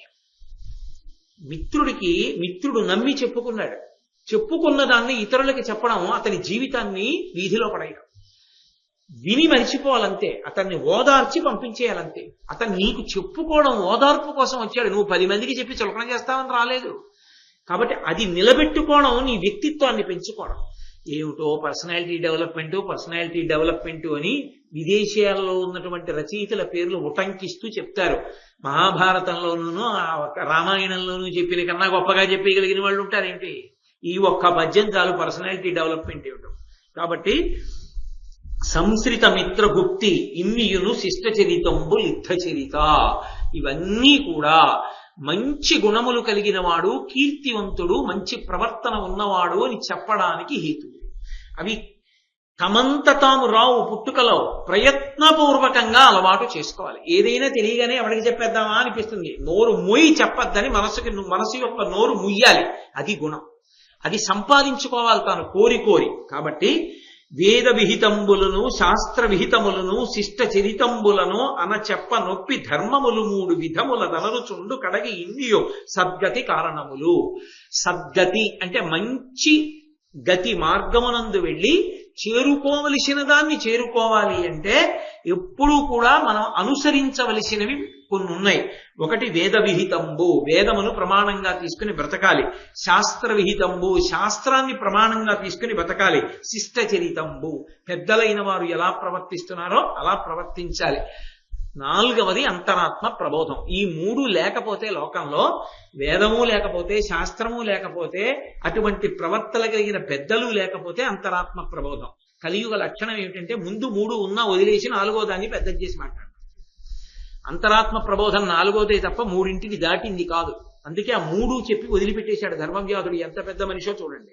కాబట్టి ఈ 3 సద్గతి చేరడానికి కారణములు. ఈ 3టిని ప్రమాణంగా తీసుకుని బ్రతకాలి ఎప్పుడు బ్రతికినా, తప్ప ఇంకొకటి ప్రమాణంగా తీసుకోకూడదు. కాబట్టి నాయన అహింస గురించి నీకు కొన్ని మాటలు చెప్తా. ఎందుచేత అంటే నేనేదో జంతువుల్ని చంపేస్తున్నాను, హింస చేస్తున్నాను అంటున్నావు కదూ. అసలు హింస అన్న మాట గురించి వేదం ఏం చెప్పిందో తెలుసుకో. వేదము ప్రమాణం తప్ప చంపడం హింస అయితే అసలు లోకంలో హింస చెయ్యనివాడన్నవాడు ఉండడు. హింసని గురించి వేదం ఏం చెప్తోందో చెప్తాను విను. ఫల మూలౌషధి శాకంబులు పశు మృగ తతులు భక్ష్యములుగా భూతంబుల కజుడు చేసెనని అస్ఖలితంబుగ మ్రోయు శృతులు కాదనవశమే. శృతులు, వేదాలు చెప్తున్నాయి. చతుర్ముఖ బ్రహ్మగారు జీవకోటినంతటినీ సృష్టి చేసినప్పుడు వాళ్ళు తినవలసిన ఆహారం ఏమిటో నిర్ణయం చేశాడు. సమస్త ప్రాణికోటి అంటే పులులు, సింహాల దగ్గర నుంచి మనుష్య కోటి వరకు తినవచ్చు అన్నదాన్ని ఆయన 2గా విభాగం చేశాడు. శాకాహారము, మాంసాహారము అని విభాగం చేసి మాంసము జీర్ణమయ్యేటటువంటి వ్యవస్థ ఏదో నిర్ణయం చేశాడు. శాకాహారము జీర్ణమయ్యేటటువంటి వ్యవస్థ ఏదో నిర్ణయం చేశాడు. ఎలా నిర్ణయం చేశాడు? పుట్టుకతోనే మాంసమునందు అనురక్తి ఉంటే, ఆ చంపి తినడంలో అనురక్తి ఉంటే అది మాంసాహారి అని గుర్తు. ఎదురుగుండా తెచ్చి పెట్టినా తినకుండా శాకాహారంతో సమృద్ధిగా పెరగగలిగితే అది శాకాహారి అని గుర్తు. ఆ జీర్ణ వ్యవస్థకి ఇచ్చాడు ఆ శక్తి. కొన్నే దాన్ని జీర్ణం చేసుకుంటాయి, కొన్నికి విముఖత, నోటిలో పెట్టుకున్న నవలం జీర్ణం చేసుకోలేవు, అవి వాంతి అవుతుంది ఒకవేళ లోపలికి పుచ్చుకున్న. ప్రాణి వర్గాన్ని అలా విభాగం చేశాడు. అందుకే ఏరుక్కు తీసుకెళ్లి మాంసం పెట్టండి, అది తినదు. బలవంతంగా నోట్లో కుక్కితే వాంతి అవుతుంది దానికి. ఒక్కొక్క జీర్ణ వ్యవస్థకి ఒక్కొక్క శక్తి పెట్టాడు పరమేశ్వరుడు. అందులో ఫలములు, పళ్ళు, మూలములు, వేర్లు, అలాగే కొన్ని కాయలు, శాకంబులు, ఆకుకూరలు మొదలైనవి, పశువులు, అలాగే మృగములు, వీటినన్నిటినీ కూడా తినేవాటిగా నిర్ణయం చేశాడు. ఎవరు? అన్నిటినీ మనిషిని తినమని కాదు, కొన్నిటిని మృగాలు తినాలని నిర్ణయం చేశాడు, కొన్నిటిని మనుష్యుడు తినాలని నిర్ణయం చేశాడు. మనిషి పరమేశ్వర నిర్ణయమునందు యథార్థమునకు శాకాహారి. క్షత్రియుల్ని మినహాయించాడు. ఎందుచేత అంటే ఆయన యుద్ధ భూమిలోకి వెళ్ళి న్యాయాన్ని సంరక్షించడానికి పోరాటం చేస్తాడు. అందుకని వాళ్ళు తినకపోతే దేహదారుఢ్యం నిలబడదు, కాబట్టి వాళ్ళు తినవచ్చు అని అంగీకరించారు. కాబట్టి ఈ లోకంలో ఏవి ఆహారంగా తీసుకోవాలి అని బ్రహ్మగారు నిర్ణయం చేసినప్పుడు అందులో మృగములు కూడా ఉన్నాయి, పశువులు కూడా ఉన్నాయి, వాటిని కూడా తినవచ్చు అని నిర్ణయం చేశాడు. అంటే అవి తినబడితే హింస అయితే అసలు అవి తినబడడానికి వీలుగా ఇంకొక ప్రాణిని ఆయన సృష్టించి ఉండకూడదు కాదు. అంటే దాన్ని తినవలసింది దాన్ని తింటే ఏది తిందో అది హింస చేసిందని చెప్పడానికి అవకాశం లేదు. ఓ కుక్క అలా వెళ్ళిపోతూ ఓ కోడి పిల్లని ఎత్తుకుపోయింది అనుకోండి, ఇప్పుడు కుక్క పాపం చేసిందని చెప్పకూడదు, అది మాంసాహారి, ఎత్తుకుపోతుంది అంతే, దాని లక్షణం అంతే. కాబట్టి అది దానికి అది ఆహారం, అది తినేస్తుంది అలా. ఇప్పుడు ఆ కోడి పిల్లని రక్షించుకోవలసిన యజమాని రక్షించుకోవాలి, రక్షించుకోకపోతే అది ఎత్తుకుపోతుంది. అలా తినమని బ్రహ్మగారే రచన చేశాడు, అందుకే తింటాయి అవి, దానికి అలవాటైపోయింది అలాగా. కాబట్టి అన్నీ హింస అని అహింస అని మాట చెప్పి పట్టుకొమ్మనడం కష్టం. ఇక మనుష్యునికి సంబంధించినంత వరకు హింస చెయ్యొద్దు అని నోటితో చెప్పడం చాలా తేలిక. అసలు మనుష్యుణ్ణి హింస చేయకుండా ఉండు అని చెప్తే హింస చెయ్యకుండా ఉండడం సాధ్యమా? అందుకే వేదం అంగీకరించలేదు. అన్నిటినీ హింస అని వేదం చెప్పలేదు. ఆ పరిణితి లేని వాళ్ళు హింస అంటే దేన్ని చంపకుండా ఉంటేనే అహింస అన్నారు. అలా అసలు ఎవరూ ఉండలేరు. ఆ చెప్పినవాడు కూడా ఉండలేడు. అహింస అన్న మాటకు అర్థం ఏంటంటే ఏది చంపకుండా నువ్వు బ్రతకలేవో వాటిని సాధ్యమైనంత తక్కువ చంపి బతికితే అహింసే. ఎలా అంటారేమో చెప్తున్నాడు ధర్మవ్యాధుడు. హాలికుండెంతయు నోజతోదునగా శీరాగ్రంబున జోకి ప్రాణలనేకంబులు చచ్చు హింసయది అవునో కాదో వేయేలా మర్చులు నేలం జరించుచో పదములం త్రొక్కంబడుం పెక్కు జంతులు హింసావిధి కాదనంగ వశమే దోషత్య యుహింపుమా. ఎంత పెద్ద ప్రశ్న వేశాడో చూడండి. అది వేదం మీద అధికారం ఉండి మాట్లాడడం అంటే. ఒక వ్యవసాయదారుడు నాగలి పట్టి దున్నుతాడు. ఆ నాగేటి చాలుకు తగిలి ఎన్నో ప్రాణులు చచ్చిపోతాయి. అది భూమిలోంచి వెళ్ళిపోతున్నప్పుడు. అప్పుడు వ్యవసాయదారుడు హింస చేయలేదా? వ్యవసాయదారుడు పంట వేస్తే ఆ పంటలో ఉన్న ఫలితాన్ని నువ్వు తింటే ఆయన చేసిన హింసలో భాగం 4వ వంతు నీకు పడలేదా? నువ్వు తిన్నప్పుడు ఆ పంట నీది కాదా? అలాగే అది హింసనాలా కాదనాలా? అప్పుడు ఏమండి నేను అన్నం తినకుండా ఎలా ఉంటానండి? ఆయన పొలంలో ఆయన నాగలు పెట్టి దున్నుతున్నప్పుడు కొన్ని ప్రాణులు చచ్చిపోతే మధ్యలోనే నాదా హింస అంటే ఇప్పుడు ఆయన పొలం దున్ని ఆయన ఒక్కడే తిన్నాడా? వచ్చిన పంట నువ్వు కూడా తిన్నావా? పంట నీది, పాపం ఆయనదినా నీకు వేస్తా ఉన్నారు. కాబట్టి నువ్వు కూడా హింస చేసిన వాడివేనా? హింస చెయ్యొద్దు అని చెప్పడానికి అన్నం తిన్నావా? అన్నం తిన్నావంటే పాపం వచ్చిందా లేదా? ఇప్పుడు అసలు హింస చెయ్యొద్దని చెప్పడానికి నీకు అధికారం ఎక్కడి నుంచి వచ్చింది? ఎవడో అహింసావాది? ఎవడసలు 100కి 100 పాళ్ళు హింస చేయకుండా ఉండగలిగిన వాడు ఎవరయ్యా? సరే, ఇది చెప్పడానికి ఒక ఆయన బయలుదేరాడు, ఎవరూ హింస చేయకండి అని చెప్పడానికి. బయలుదేరి కారెక్కి వచ్చాడు. ఆయన కారు చక్రాల కింద పడి చచ్చిపోయా అనేక ప్రాణులు. ఇప్పుడు ఆ చెప్పడానికి వచ్చిన వాడు హింస ఎవరి ఖాతాలో పడినట్టు హింస. ఆ వచ్చినవాడు మాట్లాడుతుంటే మైకి దగ్గర కూర్చున్న శబ్ద తరంగాల యొక్క ప్రకంపనలకి ఎన్నో ప్రాణులు చచ్చిపోతాయి. ఇప్పుడు ఆ పాపం ఎవడి ఖాతాలో వేయాలి? హింస చెయ్యొద్దని చెప్తున్నవాడి ఖాతాలోనే వెయ్యాలా? వింటున్నవాడు కాదు, వాడు నిశ్శబ్దంగా ఉన్నాడు. ఈయనే గట్టిగా గొంతుటూ పడిపోయాడు. మరి ఈయన హింస చెయ్యట్లా? ఏమయ్యా మరి ఇది హింస కాదా? సలిలము ఉర్వి ఆకాశము సర్వము జంతుమయంబు కామునం కలుగు నవస్యముం సకల కర్మములందున హింస హింసకుం తొలగిన దేహయాత్రయును దుర్ఘటమైనటులుండు ఇంతయుంతలపరు హింస చేయమని తాను తలంతరు కొందరిమ్మహిం.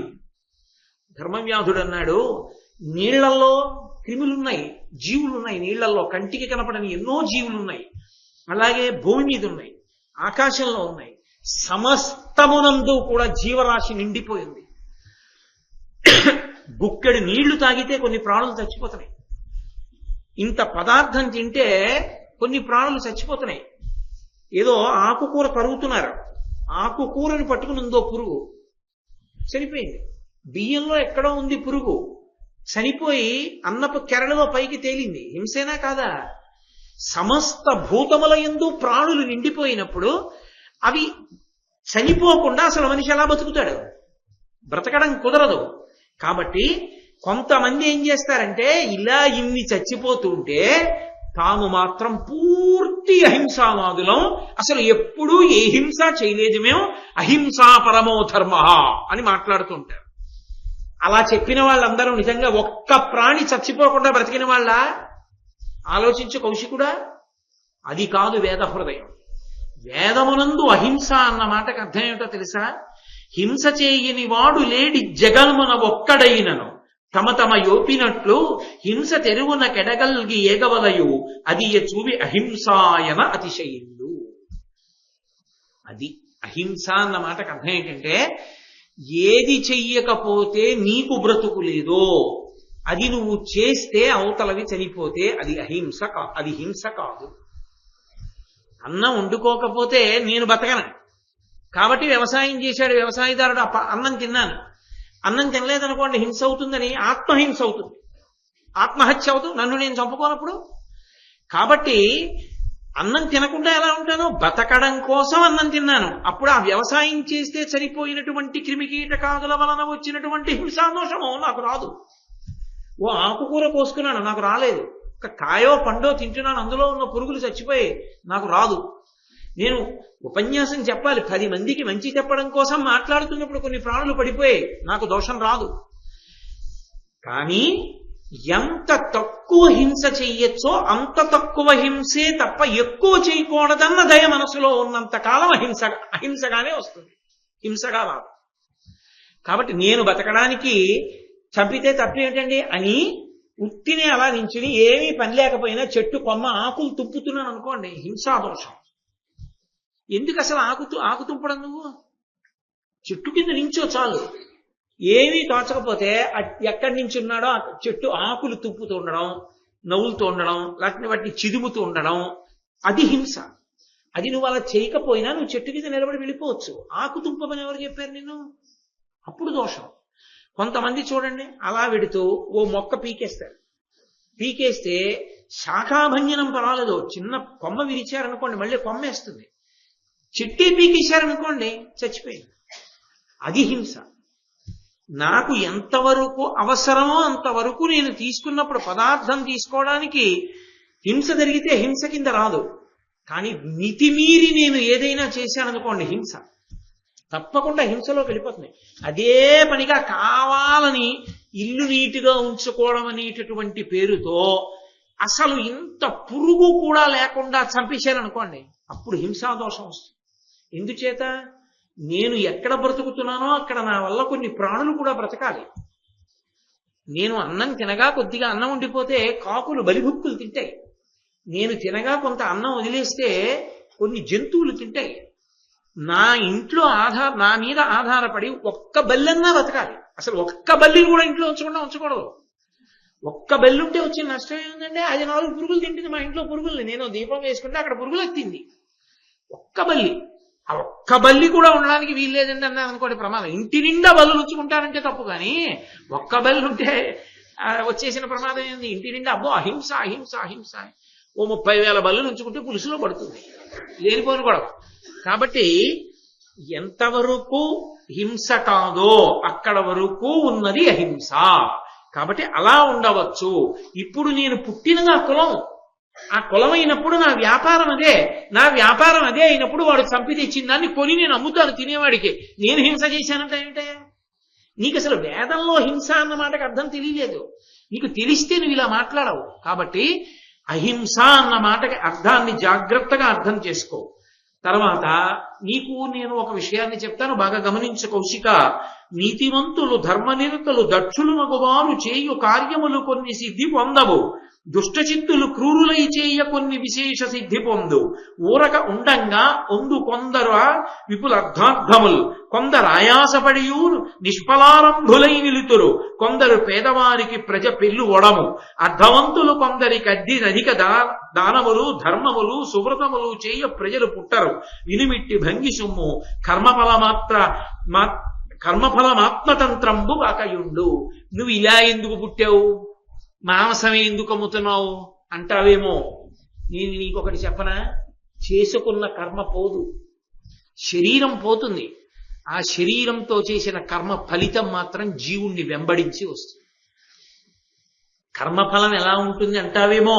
నేను నీకు చెప్తాను చూడు. కొంతమంది నీతి కలిగిన వాళ్ళు, ధర్మనిరతలు, దక్షత కలిగినటువంటి వారు కొన్ని కార్యాలు చేస్తారు, కానీ ఆ కార్యాలు సిద్ధి పొందవు. ఏమనుకోవాలి? గత జన్మలో చేసిన పాపం ఇంకా ఉండిపోయింది, ఆ కార్యం సిద్ధించలేదు, వాడు అనుకున్న పని జరగలేదని చెప్పవలసి ఉంటుంది. కొంతమంది దుష్టచిత్తులు క్రూరులు అయినటువంటి వాళ్ళు చేస్తున్న కార్యక్రమాలు వెంటనే సిద్ధి పొందుతాయి. ఏమనవలసి ఉంటుంది? వాడికి గత జన్మ పుణ్యం ఏదో ఇప్పుడు ఫలించిందని చెప్పవలసి ఉంటుంది. కాబట్టి చేసిన కర్మ ఫలిస్తోందా లేదా? అలాగే కొంతమందిని చూడు, కొందరు ఏ ప్రయత్నం చేయరు, వచ్చి పడిపోతూ ఉంటుంది డబ్బు. కొందరు రోజల్లా పరిగెడతారు, రూపాయి కలిసిరారు. ఇంకా కొంతమంది కడుపేదవారు, ఒక్కడికి అన్నం పెట్టలేరు. 3 కాన్పుల్లో ముగ్గురు పిల్లలు తప్ప తమండగురు పుడతారు. వాడికి కోట్లకి పడగలెత్తిన వాడికి ఒక్కడు సంతానం ఉంటాడు. ఏమని చెప్పాలి? వీడు 10 మందికి అన్నం పెట్టగలడు, ఒక్క కొడుకు లేడు. వాడు ముగ్గురు పిల్లలు, ఇద్దరు పిల్లలు చాలు అనుకున్నాడు. ఏకంగా వాడికి ఒక్కొక్క గర్భానికి ముగ్గురు చొప్పున పుట్టేశారు. 2 గర్భాలకి 6 పుట్టాడు. వాడు అన్నం పెట్టలేడు. వాళ్ళు ఏడుస్తున్నారు అన్నం కోసం. ఏమని చెప్పవలసి ఉంటుంది? డబ్బున్న వాడికి బిడ్డలు లేకపోవడం ఏంటి, డబ్బులు లేని వాడికి అధిక సంతానం ఏంటి? కాబట్టి ఇట్టి భంగి సుమ్ము కర్మఫలమాత్మతంత్రంబుగాకయుండు. కర్మఫలం లేదంటామే అడుగడుగునా కనబడుతోంది. నువ్వు చేసిన కర్మ నీ అనుభవాలకు వస్తోంది అన్న విశేషం. అయినప్పుడు నేను గత జన్మలలో చేసిన కర్మ ఏదో ఉంది. ఆ కర్మ కారణంగా ఇప్పుడు నేను ఇలా పుట్టాను. ఇలా పుట్టి మాంసం అమ్ముతున్నాను. మాంసం అమ్మినంత మాత్రం చేత నేనేం తక్కువైపోలేదు. నాకు ఏది ధర్మమో ఆ ధర్మాన్ని నేను పట్టుకున్నాను. కాబట్టి నీ మనసులో ఉన్న మాట కూడా నీ చెప్పగలిగాను. మహాపతి వ్రత నా దగ్గరికి పంపి నీ పండానా లేదా? ఎవడి ధర్మం వాడు పట్టుకుంటే చాలాయా. ధర్మం విడిచిపెడితే ప్రమాదం. ధర్మం పట్టుకోవడం వల్ల దోషమేం లేదు. కాబట్టి నేను ఇలా ఇన్ని తెలిసిన్నవాడిని, నేను ఏ ఉత్తమ బ్రాహ్మణుడిగానో పుట్టి ఉండాలని నీ యొక్క ఆలోచన. కానీ నేను గతంలో ఏదో చేశాను, ఆ కర్మఫలం ఉంది, అందుకని ఇప్పుడు ఇలా పుట్టాను. ఏదో పుణ్యం ఉంది, ఈ జ్ఞానం కూడా వచ్చింది. కాబట్టి 2 ఉన్నాయి. పురుషుడు కర్మాధీనత అరుగక తన వశమయనిన ఆపదలు రుజల్ మరణంబును నిన్ను ఏమియు బొరయక ఉండంగా బ్రతుకు పోలది చెప్పుమా. ఏమయ్యా, కర్మ ఫలితం లేదండి, గతంలో చేసుకున్న కర్మ అనుభవించడానికి ఏమీ లేదు, ఇవన్నీ ఉత్తి మాటలు అంటావా? కొంతమంది రోగాలతో ఎందుకు బాధపడుతున్నారు? అన్నీ ఉంటాయి, కానీ రోగంతో బాధపడుతుంటాడు. బాధ అన్నది ఉందా లేదా వాడికి? అసలు వాడు బయట బాధపడడానికి వాడికి ఏమీ లేదు. అన్నీ సంతోషదాయకమే వాడికి. పిల్లలు వృద్ధిలోకి వచ్చేశారు, కావలసినంత డబ్బు ఉంది, అనుకూలవతి అయిన భార్య, ఎంతో సంతోషంగా గౌరవించేటటువంటి బిడ్డలు, బయట కావలసినంత ఖ్యాతి. కానీ వాడు మధుమేహంతో ఏడుస్తున్నాడు, రోగం ఉంది. ఎందుకు వచ్చింది మరి రోగం? అంటే గత జన్మలలో చేసుకున్న పాపం ఉంది, అది దుఃఖంగా ఉంది. పుణ్యం ఉంది, సుఖరూపంలో లేదంటానే. కర్మయందు దోషం, చేసుకున్న కర్మ వెంబడించకపోతే రోగాలు ఎందుకు వస్తున్నాయి లోకంలో? ఆపదలు ఎందుకు వస్తున్నాయి? ఆపద అన్న మాటకు అర్థం ఏంటో తెలుసా? మీ ప్రయత్నము చేత మీరు తప్పించుకోలేని దానికి ఆపద అని పేరు. ఆపద అంటే గత జన్మలలో చేసినటువంటి తప్పు పనిని దృష్టిలో పెట్టుకుని పరమేశ్వరుడు మనం తప్పుకోవడానికి, మన బుద్ధితో నిర్ణయం చేసుకోవడానికి అవకాశం లేకుండా మనం ప్రమాదానికి వశమయ్యేటట్టుగా చేసి దుఃఖపడేటట్టుగా చేసినటువంటి సంఘటనకు ప్రమాదము, ఆపద అని పేరు. నేను మీకు ఒక ఉదాహరణ చెప్పాలంటే, నేను ఇలా వెళ్ళిపోతుంటే ఆపద అంటే నిజంగా నేను యథార్థంగా జరిగిన సంఘటన చెప్తున్నాను. నేను ఇలా వెళ్ళిపోతున్నాను. ఒకసారి ఏదో పాడుపడిపోయిన స్థలంలా ఉంది, దానికి గోడ కట్టుంది, అది ఎవరో కొనుక్కుని ఇల్లు కట్టుకుందని ఆ గోడ బదలు కొట్టారు సామాన్ లోపలికి తీసుకెళ్ళడానికి, ఇసుక అవిని. అందులో ఆవులు ఉన్నాయి గడ్డి మేస్తూ, ఎప్పటి నుంచో వాటికి అలవాట్లా ఉంది. అకస్మాత్తుగా ఎవడో లోపల వాటిని తరివాడు. అవి ఒక్కసారి బయటికి పరిగెత్తుకొచ్చాయి. నేను ఎడం పక్కన వెళ్తున్నాను బండి మీద, వచ్చి ఒక్కసారి మీద పడిపోయాయి. అప్పుడు అన్ని మీద పడిపోతే నేను ఏమైపోతాను? సహజంగా బండి మించి కింద పడిపోతే నా కాలు విరగచ్చు, చెయ్యి విరగచ్చు, ఏమైనా తగలచ్చు. అప్పుడు నేను నా బుద్ధి చేత తప్పుకోవడానికి ఏమైనా ఉంటుందా? ఆ వచ్చి మీద పడిపోయి ఇంక నేనేం తప్పుకోను, ఏం ఉండదు. ఇలా వెళ్ళిపోతుంటే చటుక్కుని ఎట్టించి ఓ పాము వచ్చింది. ఆ చెట్టు మీద నుంచి చెట్టు తిరుగుడు పాము దూకింది. ఆపద. నా బుద్ధితో నేను తప్పుకోవడానికి ఉండదు. అప్పుడు ఎవరో తెలుసా రక్షకుడు, వీడిని మనం పడగొట్టద్దు, వీడిని ఉంచవచ్చు అని మళ్ళీ భయం వరకే ఆప్ చేసి అన్ని మీద పడిపోతే కింద పడిపోయి 3 నెలలు హాస్పిటల్లో ఉండి కట్టుకు తిరగకుండా చేయగలిగిన వాడు కూడా పరమేశ్వరుడు. ఇన్ని మీదకొచ్చే అదేంటో నేను పడిపోకుండా ఎలా ఉండగలిగాను అనుకునేటప్పటికి ఆవులన్నీ వెళ్ళిపోయి అనుకోండి. ఈశ్వరుడు అనమాట నిన్ను కాపాడినవాడు. గత జన్మ పాపం పోయింది, ఈ జన్మలో ఎక్కడో ఎందుకో ఈశ్వరుడు నిన్ను రక్షించాడు. ఏ కారణానికి నిన్ను రక్షిస్తున్నాడో నీ అంతరాత్మకి తెలుసు. దాన్ని వదులుకోకుండా నువ్వు బతకగలిగితే చాలు. కాబట్టి దానికి ప్రమాదం అని పేరు, ఆపద అని పిలుస్తారు. ఆపదలు ఎందుకు వస్తున్నాయి? మనం ఎన్నిసార్లు అట్లా కొత్తగా పెళ్ళయింది, ఏదో వెడుతున్నారు, పాపం ఎక్కడో ఏదో ప్రమాదం జరిగింది, శరీరం విడిచిపెట్టేశారంటారు. ఎందుకు వస్తాయి ఆపదలు? గత జన్మ కర్మలే ఆపదలుగా వస్తాయి. కాబట్టి కర్మ వెంట రాదంటామే. కళ్ళ ముందు కనబడుతున్నది కనబట్టాలా కర్మ వెంట వస్తోందని? కర్మ ఫలితం అనుభవిస్తున్నారని అర్థం కావట్లా? అందుకే సనాతన ధర్మంలో విచిత్రం. ఎవరికైనా ఏదైనా ఆపద వచ్చిందని చెప్పారనుకోండి, అయ్యో పాపం అంటే. అయ్యో పాపం అంటే సానుభూతి కాదు. దాని అర్థం ఏమిటో తెలుసా? ఏమన్నా ఆయన పాపం జారి పడిపోయారట, ఆ పాదం విరిగిపోయిందండి, గుత్తిలోకి కట్టారు అన్న, అయ్యో పాపం అంటే కిందటి జన్మలో ఏ అమాయకుడు, ఏ బలహీనుడైనటువంటి వాడు అలా వెడుతున్నప్పుడు బలవంతుణ్ణి కదా అనేటటువంటి ఆధిక్య బుద్ధితో తోసేస్తే ఆ బలహీనుడు పడిపోయినప్పుడు వాడి గుత్తి విరిగిపోయిన పాపం మూట కట్టుకున్న కారణం చేత కట్టి కుడిపి ఇప్పుడు వీరు జారిపడి వీడి గుత్తి విరిగిపోయిందో ఆ పాపం వీడిప్పుడు అనుభవించాడని చెప్పడానికి అయ్యో పాపం అంటారు. సానుభూతి కాదు, ఒకనాడు చేసుకున్నదే ఇప్పుడు అనుభవించాడని దాని గుర్తు. అందుకని అయ్యో పాపం అంటారు. అయ్యో పాపం అంటే సిగ్గుపడాలి. ఈశ్వర ఇంకో మాట ఇలా అనిపించుకోకుండా నన్ను బతకని అని అడగాలి. కాబట్టి ఆ కర్మకి ఫలితం లేదంటానే, అది వెంట వస్తూనే ఉంటుంది. నువ్వు చేసిన చేష్టితములు నిన్నే తరుగుతాయి. కాబట్టి నేను చేసింది ఏదో ఉంది అందుకే ఇలా పుట్టా, నేను చేసుకున్నది ఏదో ఉంది అందుకే ఇలా పుట్టినా ఇంత జ్ఞానం ఉంది. నువ్వు చేసుకున్నది ఏదో ఉంది అందుకే కౌశికుడు బ్రాహ్మణుడిగా వచ్చావు, నువ్వు చేసుకున్న దోషం కూడా ఏదో ఉంది అందుకే అసలు ఉండవలసిన జ్ఞానం లేకుండా పోయింది. కోపం ఎక్కువైపోయింది, పతివ్రత చేత నా దగ్గరికి పంపబడ్డావు. కాబట్టి ఎవరు చేసుకున్న కర్మ వాళ్ళని అనుభవించవలసిందే అనడానికి మన ఇద్దరికన్నా ఇంకా ప్రబల సాక్ష్యం ఏమిటయా? ఇలా అడుగుతున్నావు ఏమిటి? విచిత్రం కాదు. ఈ యొడలు విడిచి వేరొక కాయము గైకొని శరీరి కర్మ వచగతింపోయి సుఖదుఃఖములకను బాయక వెండియులు దేహ బంధము పొందు. ఈ శరీరం పడిపోతుందేమో, కానీ శరీరంతో చేసిన కర్మ జీవుడితో పాటు వస్తుంది. సుఖ దుఃఖములను అనుభవింపజేయడానికి ఏ శరీరంలోకి వెళ్లాలో నిర్ణయించి ఈశ్వరుడు దాన్ని బట్టి ఆ శరీరంలోకి పెడతాడు. ఎక్కువ దుఃఖ పెట్టాలనుకుంటే ఇక్కడ ఎవరినో చాలా కష్టపెట్టాడు, చాలా దుఃఖపడవలసిన శరీరంలోకి వెళ్ళిపోతాడు. ఇక్కడ 10 మందిని సంతోష పెట్టడమే బ్రతుకుగా బ్రతికాడు. సంతోషంగా బతకడానికి కావలసిన జన్మని ఇస్తాడు. కాబట్టి ఇక్కడ చేసిన కర్మే శరీరం పడిపోతుంది, కానీ దీంతో చేసిన కర్మ మాత్రం జీవుణ్ణి వెంబడించి వచ్చే జన్మలలో సుఖ దుఃఖములుగా మారుతోంది. స్థిరమగు పుణ్యకర్మమున దేహ భవంబగు పుణ్యపాప సంకరమున మానుషత్వమగు కల్మషముల్ పశుకీట భావమం వరయగచేయు ఈ పగిది పుట్టుచు తత్తుచు మోహవాద్దిలో తిరుగుచురుండు గాని ఒక తీరము చేరడు జీవుడెన్నడు. బాగా పుణ్యమే చేసి కేవలం పుణ్యమే అనుభవించవలసి వస్తే దేవతాలోకానికి పంపిస్తారు. దేవతగా ఉంటాడు కేవలం పుణ్యం అనుభవించాలంటే. విన్నారుగా మీరు ఇంత పూర్వం ఇంద్రజిత్తుడి కథ. కేవల పుణ్యం ఉంటే దేవత అవుతాడు, కేవల పాపం ఉంటే క్రిమికీటకాదులు అవుతాడు, తిరియక్కు. పుణ్యము పాపము కూడా ఉంటే మనుష్యుడు అవుతాడు. అందుకే ఓ రోజు నవ్వుతాడు, ఓ రోజు ఏడుస్తాడు. కాసేపు పుణ్యం కాసేపు పాపం అనుభవంలోకి వస్తుంటాయి. అప్పటికి సంతోషం, అప్పటికి ఏడు. అది ఎలా ఉంటుందంటే, అమ్మ చూడండి, తొడ పిక్క తిప్పేది అమ్మే, పాలు పట్టేది అమ్మే.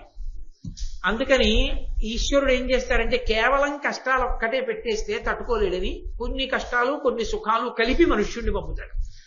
అప్పుడు వీడు దుఃఖపడుతుంటాడు, సుఖపడుతుంటాడు. జ్ఞానము చేత బుద్ధి చేత అనుష్ఠానము చేత ఎదగగలిగితే దేవతలు పొందలేనిది, క్రిమికీటకాదులు పొందలేనిది మనుష్యుడు ఒక్కడే పొందుతాడు. దేవతలకి పుణ్యం అయితే కింద పడిపోతారు, అసలు క్రిమికీటకాదులకి కర్మాధికారం లేదు. ఇక మనుష్యుడు బ్రతకవలసినట్లు బ్రతికితే అతను మాత్రం మళ్ళీ పుట్టవలసిన అవసరం లేని మోక్షానికి కూడా వెడతాడు. దేవతలకి మోక్షం లేదు, వాళ్ళు మళ్ళీ పునర్జన్మ ఎత్తాలి. ఒక్క మనుష్యుడికి అధికారం. అందుకే అందరిలోకి గొప్పవాడు ఎవరంటే నరుడే, మనుష్యుడే. మర్త్యలోకంలో పుట్టినా వాడే గొప్పవాడు.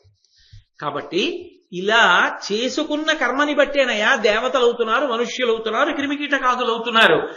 తపమనగ సకల విషయ జపేతమగునట్టి బుద్ధి వైభవము సుమి తపమున సుస్థిరుడకు యోగ పరునకున్ కలవె యొండు కర్తవ్యంబుల్. అన్ని విషయ సుఖముల నుండి మనస్సుని వెనక్కి తిప్పేసి లాగేసి అసలు తృప్తి అన్నది ఇక్కడే ఉంది అని చెప్పి పరమ సంతోషంతో ఎప్పుడూ ఉండిపోయిన వాడికి ఇంద్రియముల వలన సుఖము ఇంద్రియము వలన దుఃఖము అన్న మాటకి దూరంగా జరిగిపోయిన వాడెవరో వాడు తపస్సిద్ధిని పొందినవాడు. అటువంటి వాడు పరమ శాంతితో ఉంటాడు సుమి. వాడికి సుఖ దుఃఖములన్న మాటలు లేవిహ అని రా మా నాన్నగారిని అమ్మగారిని చూపిస్తాను రమ్మని తీసుకెళ్లాడు ధర్మవ్యాధుడు. అన్నా కుమారా, నీ ఎట్టి సత్పుత్రుండు కలుగమా కేటి గడమ సెపుమా, నీ చేయు ధర్మంబ నీకు తోడయ్యడు పరమాయు అర్ధ సంపదలు కనము, నీ చరిత్రంబున నిఖిల వంశంబు పవిత్రతమయ్యే మానుష దేహమేల ధరించితో కాని తత్వమారయవర దేవతవు నీవు, సంధ్యము వలదు వాంగ్మన కర్మముల పిత్రో వత్సలత్వమొక్క రూపుగా జలుపుచుయున్న ఎట్టి సద్గుణాకరు నిన్నెన్ని జామదజ్ఞు ఒకని నెన్నంగతగుగాక ఎరులు గలరే. ఆ ధర్మవ్యాధుడు కౌశికుణ్ణి తీసుకుని తన తల్లిదండ్రులున్న గదిలోకి వెళ్ళాడు. విశాలమైనటువంటి అరుగులు, మంచి పట్టె మంచాలు, మంచి భూషణాలు వేసుకుని, మంచి వస్త్రాలు కట్టుకుని, మంచి ఆహారం తింటూ ఎంతో సంతోషంగా కూర్చునున్నారు ఆ తల్లిదండ్రులు. ఆ తల్లిదండ్రులు ఈ పిల్లవాడిని చూడగానే, ధర్మవ్యాధుడిని చూడగానే అన్నారు, ఓ కుమారా, నీలాంటి కొడుకు పుట్టడం మా అదృష్టం రా నాయనా. నీవు ఎప్పుడూ ధర్మమునంది అనురక్తి, ధర్మం ధర్మం ధర్మం అని ధర్మాన్నే పట్టుకుంటావు. ఆ ధర్మం వలనే నీకు దీర్ఘాయుర్దాయము, సమస్తమైనటువంటి ఐశ్వర్యము కలుగుతోంది. నీ యొక్క నడవడి చేత మన వంశమంతా కూడా పవిత్రమైంది. అసలు నిజం చెప్పాలంటే పరదేవతానుగ్రహంతో నువ్వు మానుష్య రూపంతో వచ్చినటువంటి వాడివి, ఇందులో ఏమీ సందేహం లేదు.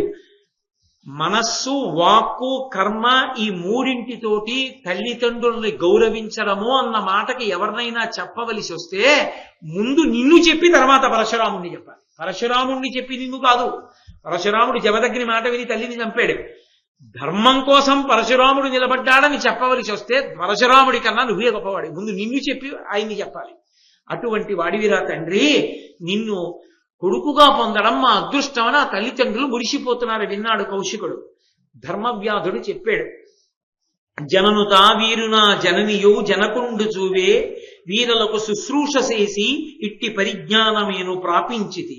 అమరుల పూజింతురద్ధి నెల్లవారును ఒండు దైవంబుల నిరుగా ఈ వృద్ధుల నా పాలి వేల్పులనక కమనీయ ఫలపుష్ప గంధ భూషణ వస్త్రములు మనోహర భక్ష్య భోజ్యములను వీరికెప్పుడు నివేదింతు వేట్క పుత్ర దార సహితుండనై నియతముగ సేవ యాచరింతును.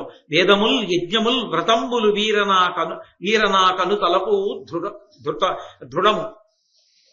ఓయ్ కౌశికుడా, చూడు, వీళ్ళిద్దరూ నా తల్లిదండ్రులు.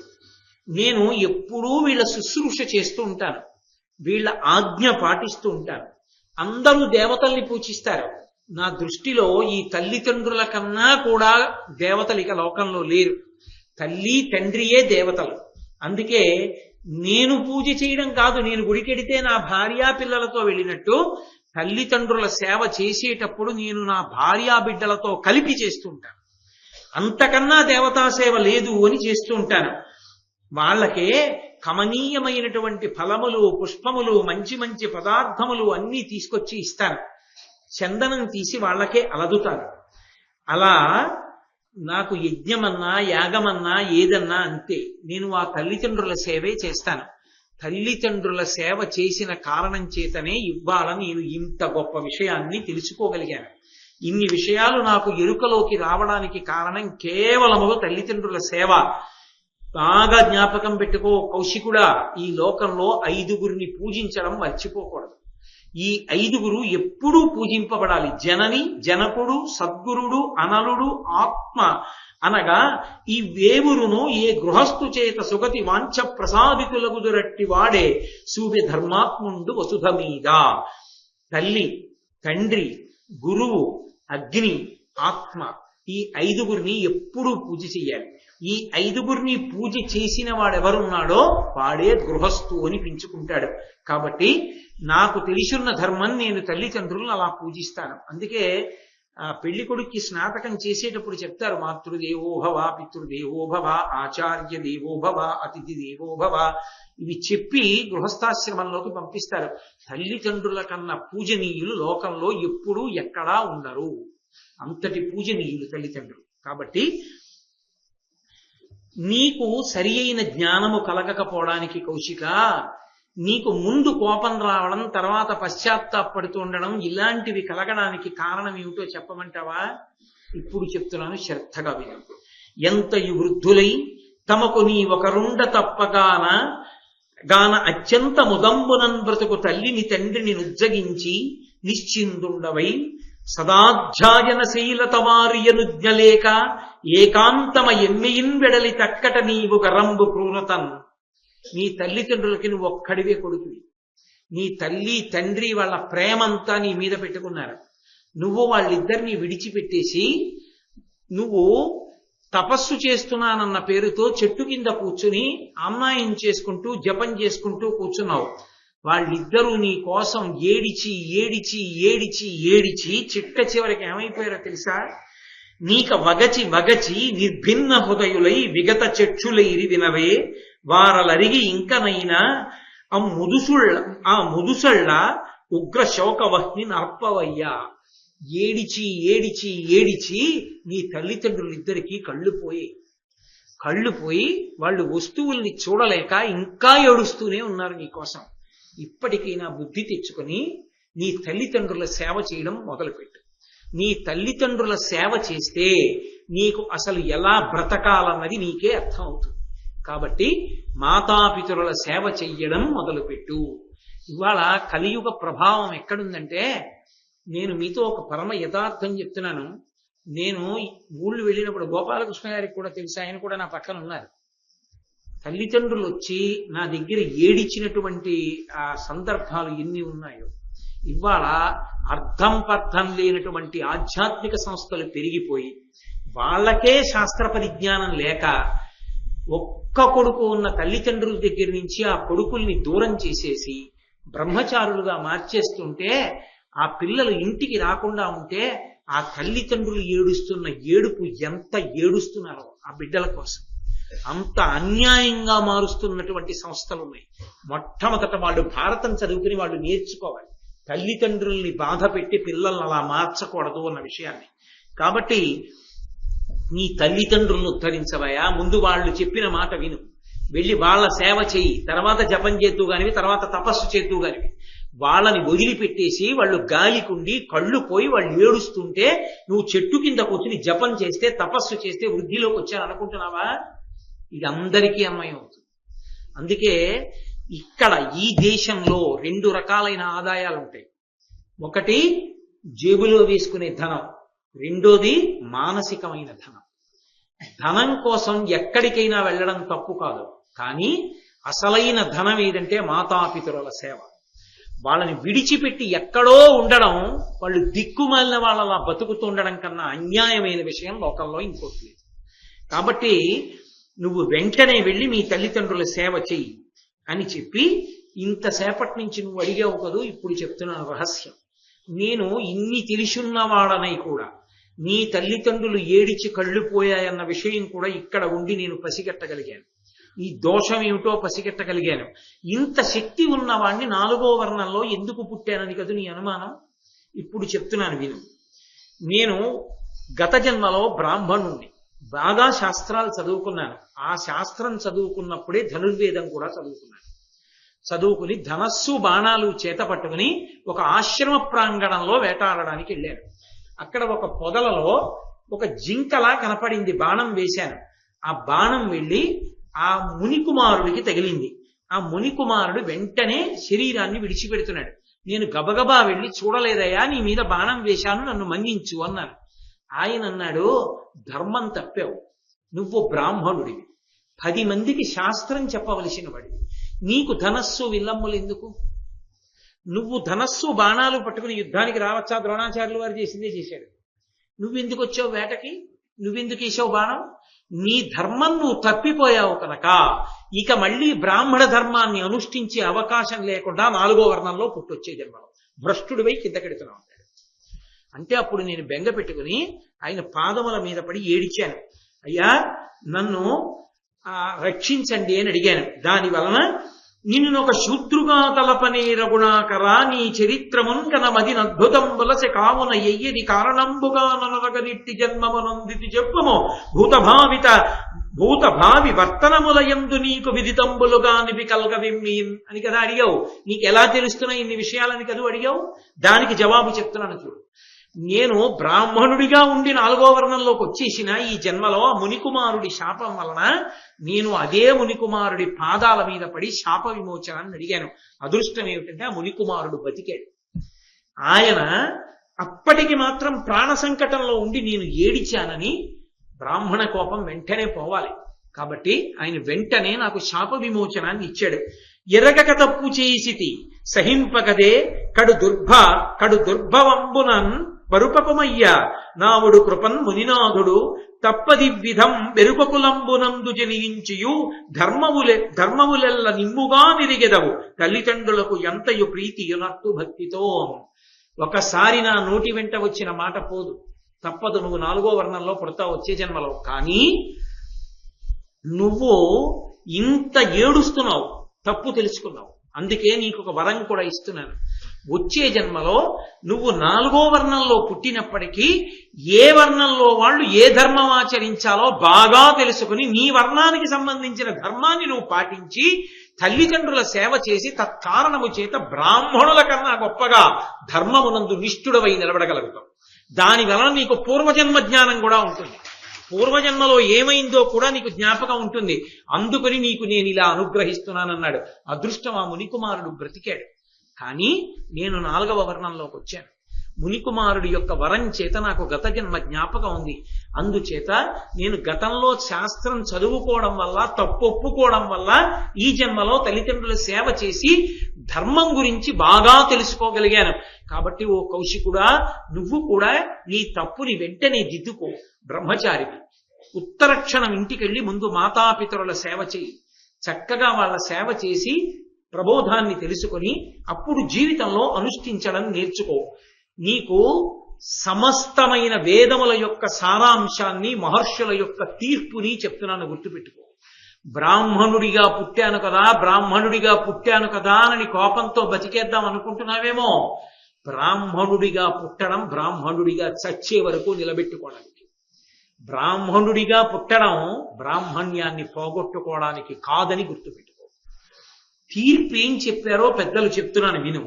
పాపవర్తనుండు బ్రాహ్మణుండయ్యను నిజము శూద్రు కంటే నీచతముడు. సత్య శౌచ ధర్మశాలి శూద్రుండయ్యో అతడు సద్విజుండయ్యనిరి మునులు. బ్రాహ్మణుడిగా పుట్టి బ్రాహ్మణ కుటుంబంలో తండ్రి ఉపనయనం చేసిన తర్వాత సంధ్యావందనం చేయక, గాయత్రీ మంత్రం చేయక, రామాయణం చదవక, భారతం చదవక, భాగవతం చదవక, ధర్మం అంటే తెలియక, ధర్మమునందు అనురక్తి లేక పాపభూయిష్టమైన జీవితాన్ని స్వార్థం కోసం బ్రతికినటువంటి వాడు బ్రాహ్మణుడిగా పుట్టి బ్రాహ్మణుడిగా అనిపించుకున్నప్పటికీ వాడు శూద్రుడి కన్నా నీచుడే, ఇంకా అంతకన్నా కిందకెళ్ళిపోయిన వాడే. 4వ వర్ణంలో పుట్టినప్పటికీ తన ధర్మాన్ని తాను అనుష్ఠిస్తూ 10 మందికి ఉపకారం చేస్తూ శౌచంతో బ్రతికిన వాడు ఎవడున్నాడో వాడు బ్రాహ్మణుడి కన్నా గొప్పవాడే. ఇది నా మాట కాదు, సమస్త మహర్షుల యొక్క తీర్పు కౌశిక. అందుకని అలా పాడైపో, వెళ్ళి తల్లిదండ్రుల్ని సేవించు, జీవితాన్ని ఒబ్బిడి చేసుకో అన్నాడు. వెంటనే ఆ కౌశికుడు అన్నాడు, అతులిత పుణ్యమూర్తివి, కృతాత్ముడవిందును నీవు ధర్మమూర్జితముగా ఎప్పుడే మరక చేయుచునుండుము. నిత్య శోభన స్థితి వెలుగొందు నేను భవదీయ సమాగతి చేసి ధర్మ సుస్థితమతినైతి నన్ననుమతింప గుణాకరా పోయి వచ్చేదన్. ఎంత సంతోషంగా ఉందోనయ్యా ధర్మవ్యాధుడా, నిన్ను చూస్తే. అతులిత పుణ్యమూర్తివి, పోల్చి చెప్పడానికి వీలు లేనంత పుణ్యాన్ని సంపాదించిన వాడివి. కృతాత్ముడవైతివి, నీకు ధర్మము బాగా తెలుసు, ధర్మ సూక్ష్మాలు. చక్కగా నువ్వు వృద్ధిలోకి వచ్చి సమస్త శోభనములను పొందు. నిన్ను కలవడం వల్ల నాకు ధర్మం అంటే ఏమిటో తెలిసింది. ఎవరు ఏది పట్టుకోవాలో, పట్టుకుని ఎలా తరించాలో అర్థమైంది. కాబట్టి నేను కూడా నా జీవితాన్ని ధార్మికమైన మార్గంలో చక్కదిద్దుకుంటాను. కాబట్టి నేను కూడా బయలుదేరి వెళ్ళి వస్తానని ఆ మహానుభావుడైనటువంటి కౌశికుడు ఆ ధర్మవ్యాధుని వలన ప్రబోధాన్ని పొంది ఉత్తమమైన జీవితాన్ని గడపడానికి నిశ్చయించుకున్నవాడై తల్లిదండ్రుల దగ్గరికి వెళ్ళిపోయాడు. అంటే ఆయన బ్రాహ్మణ ధర్మాన్ని ఆయన పాటించి ఆయన తరించిపోయాడు అని గుర్తించవలసి ఉంటుంది. ధర్మరాజా, ఈ సమస్త లోకము ధర్మమును ఆశ్రయించి ఉంటుంది. ఆ ధర్మము వర్ణాశ్రమములను బట్టి ఉంటుంది. కాబట్టి అది తెలుసుకుని బ్రతికిన నాడు ఎవ్వరైనా తరించవచ్చు. ఒక పతివ్రత ధర్మాన్ని ఆచరించి అంత శక్తి పొందింది. 4వ వర్ణంలో ఉన్న ధర్మవ్యాధుడు తన ధర్మాన్ని పట్టుకుని తానంత గొప్పవాడయ్యాడు. తాక్షుని వంటి మహర్షులు తమ ధర్మాన్ని పట్టుకుని వాళ్ళంత గొప్పవాళ్ళయ్యారు. ఒక్కొక్క రాజు తాను పట్టుకోవలసిన ధర్మాన్ని పట్టుకుని తానంత గొప్పవాడయ్యాడు ఆ రాజు. కాబట్టి ఆ వైనుడన్న రాజు అంత గొప్పవాడు అయ్యాడు కదా అత్రి మహర్షికి దానం చేసి. కాబట్టి ఎవరు ఎలా బ్రతకాలో అలా బ్రతికితే ఆ ధర్మాన్ని వాళ్ళు పట్టుకుంటే ఎవరైనా చిట్ట చివరికి చేరేది పరమేశ్వరుణ్ణే తప్ప ఎప్పుడూ కూడా ఒకళ్ళు ఇంకొకళ్లతో పోటీలు పెట్టుకుని వీళ్ళు వాళ్ళలా వాళ్ళు వీళ్ళలా బతకాలన్న తాపత్రయాలు పెట్టుకోక్కర్లేదు. ఎవరి ధర్మాన్ని వాళ్ళు పాటిస్తే అందరూ పరమేశ్వరుణ్ణి చేరుతారు తప్ప పరమేశ్వరుడు ఎప్పుడూ కృతకంగా భేదకల్పన చేసి ఎవరిని పాడు చెయ్యాలని వ్యవస్థ నిర్మాణము చెయ్యాలని గుర్తుంచుకో అని ధర్మరాజు గారికి మహానుభావుడైనటువంటి మార్కండేయ మహర్షి ప్రబోధం చేసి అగ్నిహోత్రుడు తపస్సు ఎందుకు చేశాడని అడిగాడు ధర్మరాజు గారు. ఎందుచేత అంటే అగ్ని సమస్త పుణ్యములకు ఆయనే కారకుడు. ఆయన్ని అశౌచం అంటదు అగ్నిహోత్రుడిని.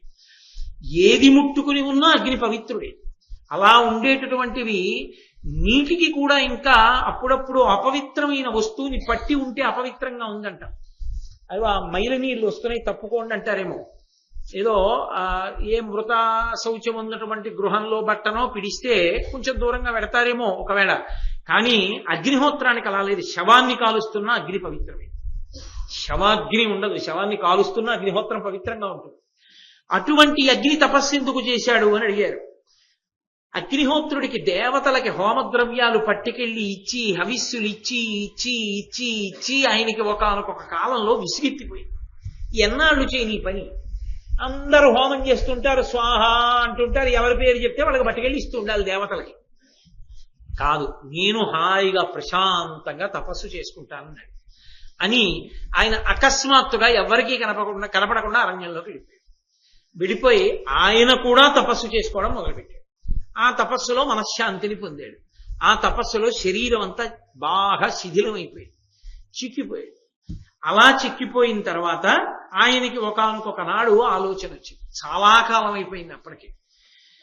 అలుకబియింతొలంగి విపినంతర భూమికి వచ్చి ఇట్లునే వెలుగకయున్నచో భువన వృత్తము సర్వము నిల్చినన్ జలరుహసూతి వేరొకని జయ్యన నగ్ని పదంబునందుతా నిలుపకయున్నే నేనిచట నిల్చుట పోలదు పోయదన్ వెసన్. నేను అగ్నిహోత్రుణ్ణి, సమస్త లోకాలు నా మీద ఆధారపడతాయి కదా. ఎవరైనా పదార్థాన్ని వండుకోవాలంటే అగ్నిలో వండుతారు.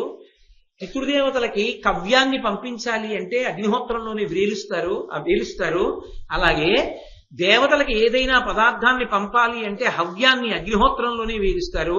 అటువంటిది నేను ఇక్కడ ఉండిపోతే లోకమంతా కష్టాల పాలైపోతుంది, ధర్మం నిలబెట్టడం కష్టం అవుతుంది. అయినా నేను ఇలా అడవికి వెళ్ళిపోతే బ్రహ్మగారు ఊరుకుంటారా? ఆయన ఈ పాటికి అగ్నిహోత్రుడిగా పదవిలో వేరొకరిని నియామకం చేసి ఉంటాడు. ఏం జరుగుతోందో చూద్దామని బయలుదేరి వచ్చాడు. ఆయన వచ్చేటప్పటికి బ్రహ్మగారు చూశాడు.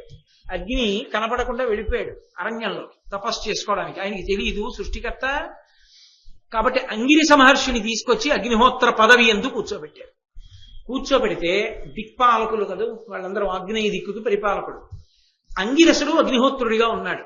విశేషమైన తేజస్సుతో వెలుగొందుతున్నాడు. 3 లోకాలు ఆయన్ని కీర్తిస్తున్నాయి. వచ్చాడు అంతకుముందు పదవిలో ఉన్న అగ్ని వచ్చి చూశాడు. చూసి తొలగిపోతున్నాడు, వెళ్ళిపోతున్నాడు. ఈయన పిలిచాడు అంగిరసుడు. గబగబా వెళ్ళి రండి రండి రండి రండి, ఏం అలా వెళ్ళిపోతున్నారు నన్ను చూశాన్నాడు. నేను తప్పు చేశాను. తపస్సు చేసుకోవాలని కోరిక పుట్టి ఎవరికీ చెప్పకుండా దేవతలకి ఎన్నాళ్లు పట్టుకెడతాను హవిస్సు అని అలక పొంది వెళ్ళిపోయాను. బ్రహ్మగారు నిన్ను పదవిలో పెట్టేశాడు. ఇప్పుడు నువ్వు అందరి చేత కీర్తింపబడుతున్నావు. నువ్వే అర్హుడివి. నువ్వు ఉండు అగ్నిహోత్రుడిగా. నేను వెళ్ళిపోతున్నానని ఆయన వెళ్ళిపోతున్నాడు. ఈయన పరుగున వచ్చాడు. వచ్చి అలా అనకండి, మీరే అగ్నిహోత్రుడు, మీరు ప్రధానమైన అగ్ని. నేను 2వ అగ్నిగా నేను ఉంటాను, మీరు మొదటి అగ్నిగా ఉండండి అన్నాడు. అంటే అగ్నిహోత్రుడు అన్నాడు, కాదు కాదు అంగిరస మహర్షి, నువ్వే మొదటి అగ్నిహోత్రుడుగా ఉండు, నేను రెండవ అగ్నిహోత్రంగా ఉంటానన్నాడు. ఆఖరికి ఇద్దరి మధ్య సంవాదం నడిచింది. అంగిరస మహర్షి అంగీకరింపజేశారు అగ్నిహోత్రుడి చేత. నువ్వు పెద్దవాడివి, మొదటి నుంచి ఉన్నవాడివి, కాబట్టి నువ్వే మొదటి అగ్ని, నేను 2వ అగ్ని అన్నాడు. కాబట్టి నన్ను కుమారుడిగా భావించు అంటే అంగిరసుణ్ణి కుమారుడిగా స్వీకరించి 2వ అగ్నిని చేశాడు. తాను మొదటి అగ్ని అయ్యాడు. మీకు ఒక అనుమానం వస్తుంది, నాకు తెలుసు. మొదటి అగ్ని ఏమిటి, 2వ అగ్ని ఏమిటి? ఒకటే కదా అగ్ని, ఇన్ని అగ్నులు ఎలా ఉంటాయండి? అలా ఉండదు కదా లోకంలో. మొదటి అగ్ని 2వ అగ్ని అన్నమాట ఎందుకు వచ్చింది? ఇది చెప్పకుండా దాటేడు కదా అని అనుమాన పడుతుంటారు, నాకు తెలుసు. అయితే ఇక్కడ మీరు కొంచెం జాగ్రత్తగా గమనిస్తే యథార్థమునకు అగ్నులు 3. అవి అంగిరస మహర్షి యొక్క వంశంగా విస్తరిల్లాయి తరువాతి కాలంలో. అవే త్రేతాగ్నులు అంటారు. 3 అగ్నులకి త్రేతాగ్నులని పేరు. అవి గార్హస్థ్యము, దక్షిణాగ్ని, ఆహవనీయము అని 3 అగ్నులు. వీటి గురించి భారతంలో వివరణ చేయలేదు ఆరణ్య పర్వంలో. నేను మీకు ఆ విషయాన్ని చెప్తే మీకు కొంత తృప్తి కలుగుతుంది అన్న భావన చేత నేను మీతో మనవి చేస్తున్నాను. అది గార్హస్థ్యాగ్ని అన్నదాన్నే ప్రజాపత్యాగ్ని అంటారు. అగ్నిహోత్రం చేయడానికి అధికారం యథార్థానికి అందరికీ ఉంటుంది. చాతుర్వర్ణములకు అగ్నిహోత్రం ఉంది. ప్రత్యేకించి బ్రాహ్మణ గృహంలో అగ్నిహోత్రం నిరంతరం ఉండాలి. అందుకే రాత్రి 1 గంటకి సుముహూర్తం అయినా కూడా అగ్నిహోత్రం చేయిస్తారు, ప్రధాన హోమం చేస్తారు రాత్రి. ఆ ప్రధాన హోమం చేసినప్పుడు అగ్ని ఎక్కడి నుంచి తేవాలంటే తండ్రి గారి అగ్నిహోత్రంలోంచి తెచ్చుకుంటాడు కొడుకు. తండ్రి గారి దగ్గర అగ్నిహోత్రం ఉంటుంది. తండ్రి గారి దగ్గర అగ్నిహోత్రం అంటే ఎప్పుడు ఇంట్లో అగ్నిశాల అని ఉంటుంది. ఆ అగ్నిశాలలో ఒక కుండ ఉంటుంది. ఆ కుండం గుండ్రంగా ఉంటుంది. ఆ గుండ్రంగా ఉన్న కుండంలో ఎప్పుడు అగ్ని రగులుతూ ఉంటుంది. దాన్ని రక్షిస్తూ ఉంటారు. భార్య కర్తవ్యం ఏమిటంటే ధర్మపత్నిది అటొచ్చి ఇటొచ్చి అటెళ్ళి ఇటొచ్చి అందులో కొంచెం ఊక వేస్తూ ఉంటారు. అది రగులుతూ ఉంటుంది. ఆ రగులుతున్నటువంటి అగ్ని ప్రాజాపత్యాగ్ని, లేకపోతే దాన్నే గార్హస్థ్యాగ్ని అంటారు. ఈ అగ్ని ఎప్పుడు నిధనం చేస్తారంటే ఏ గృహస్థు జీవితాన్ని ప్రారంభించాడో ఆ గృహస్థు శరీరం పడిపోయినప్పుడు ఈ అగ్నినే కొడుకు ముందు పట్టుకెళ్ళి అందులోనే శరీరాన్ని కాలుస్తాడు. ఇన్నాళ్ళు నిన్ను ఆరాధన చేశాడు, ఇందులోనే నిన్ను మళ్ళీ నేను కూడా హవిస్సుగా పడేస్తున్నాను మా నాన్నగారి శరీరాన్ని, ఈయన్ని దేవతలకు అప్పచెప్పేమని ఆ అగ్నిహోత్రంలో పడేస్తాడు. కాబట్టి ఆ అగ్నికి గార్హస్థ్యాగ్ని అని పేరు. దక్షిణాగ్ని అని వేరొక కుండం ఉంటుంది. ఆ కుండం అర్ధచంద్రాకారంగా దక్షిణ దిక్కున ఉంటుంది.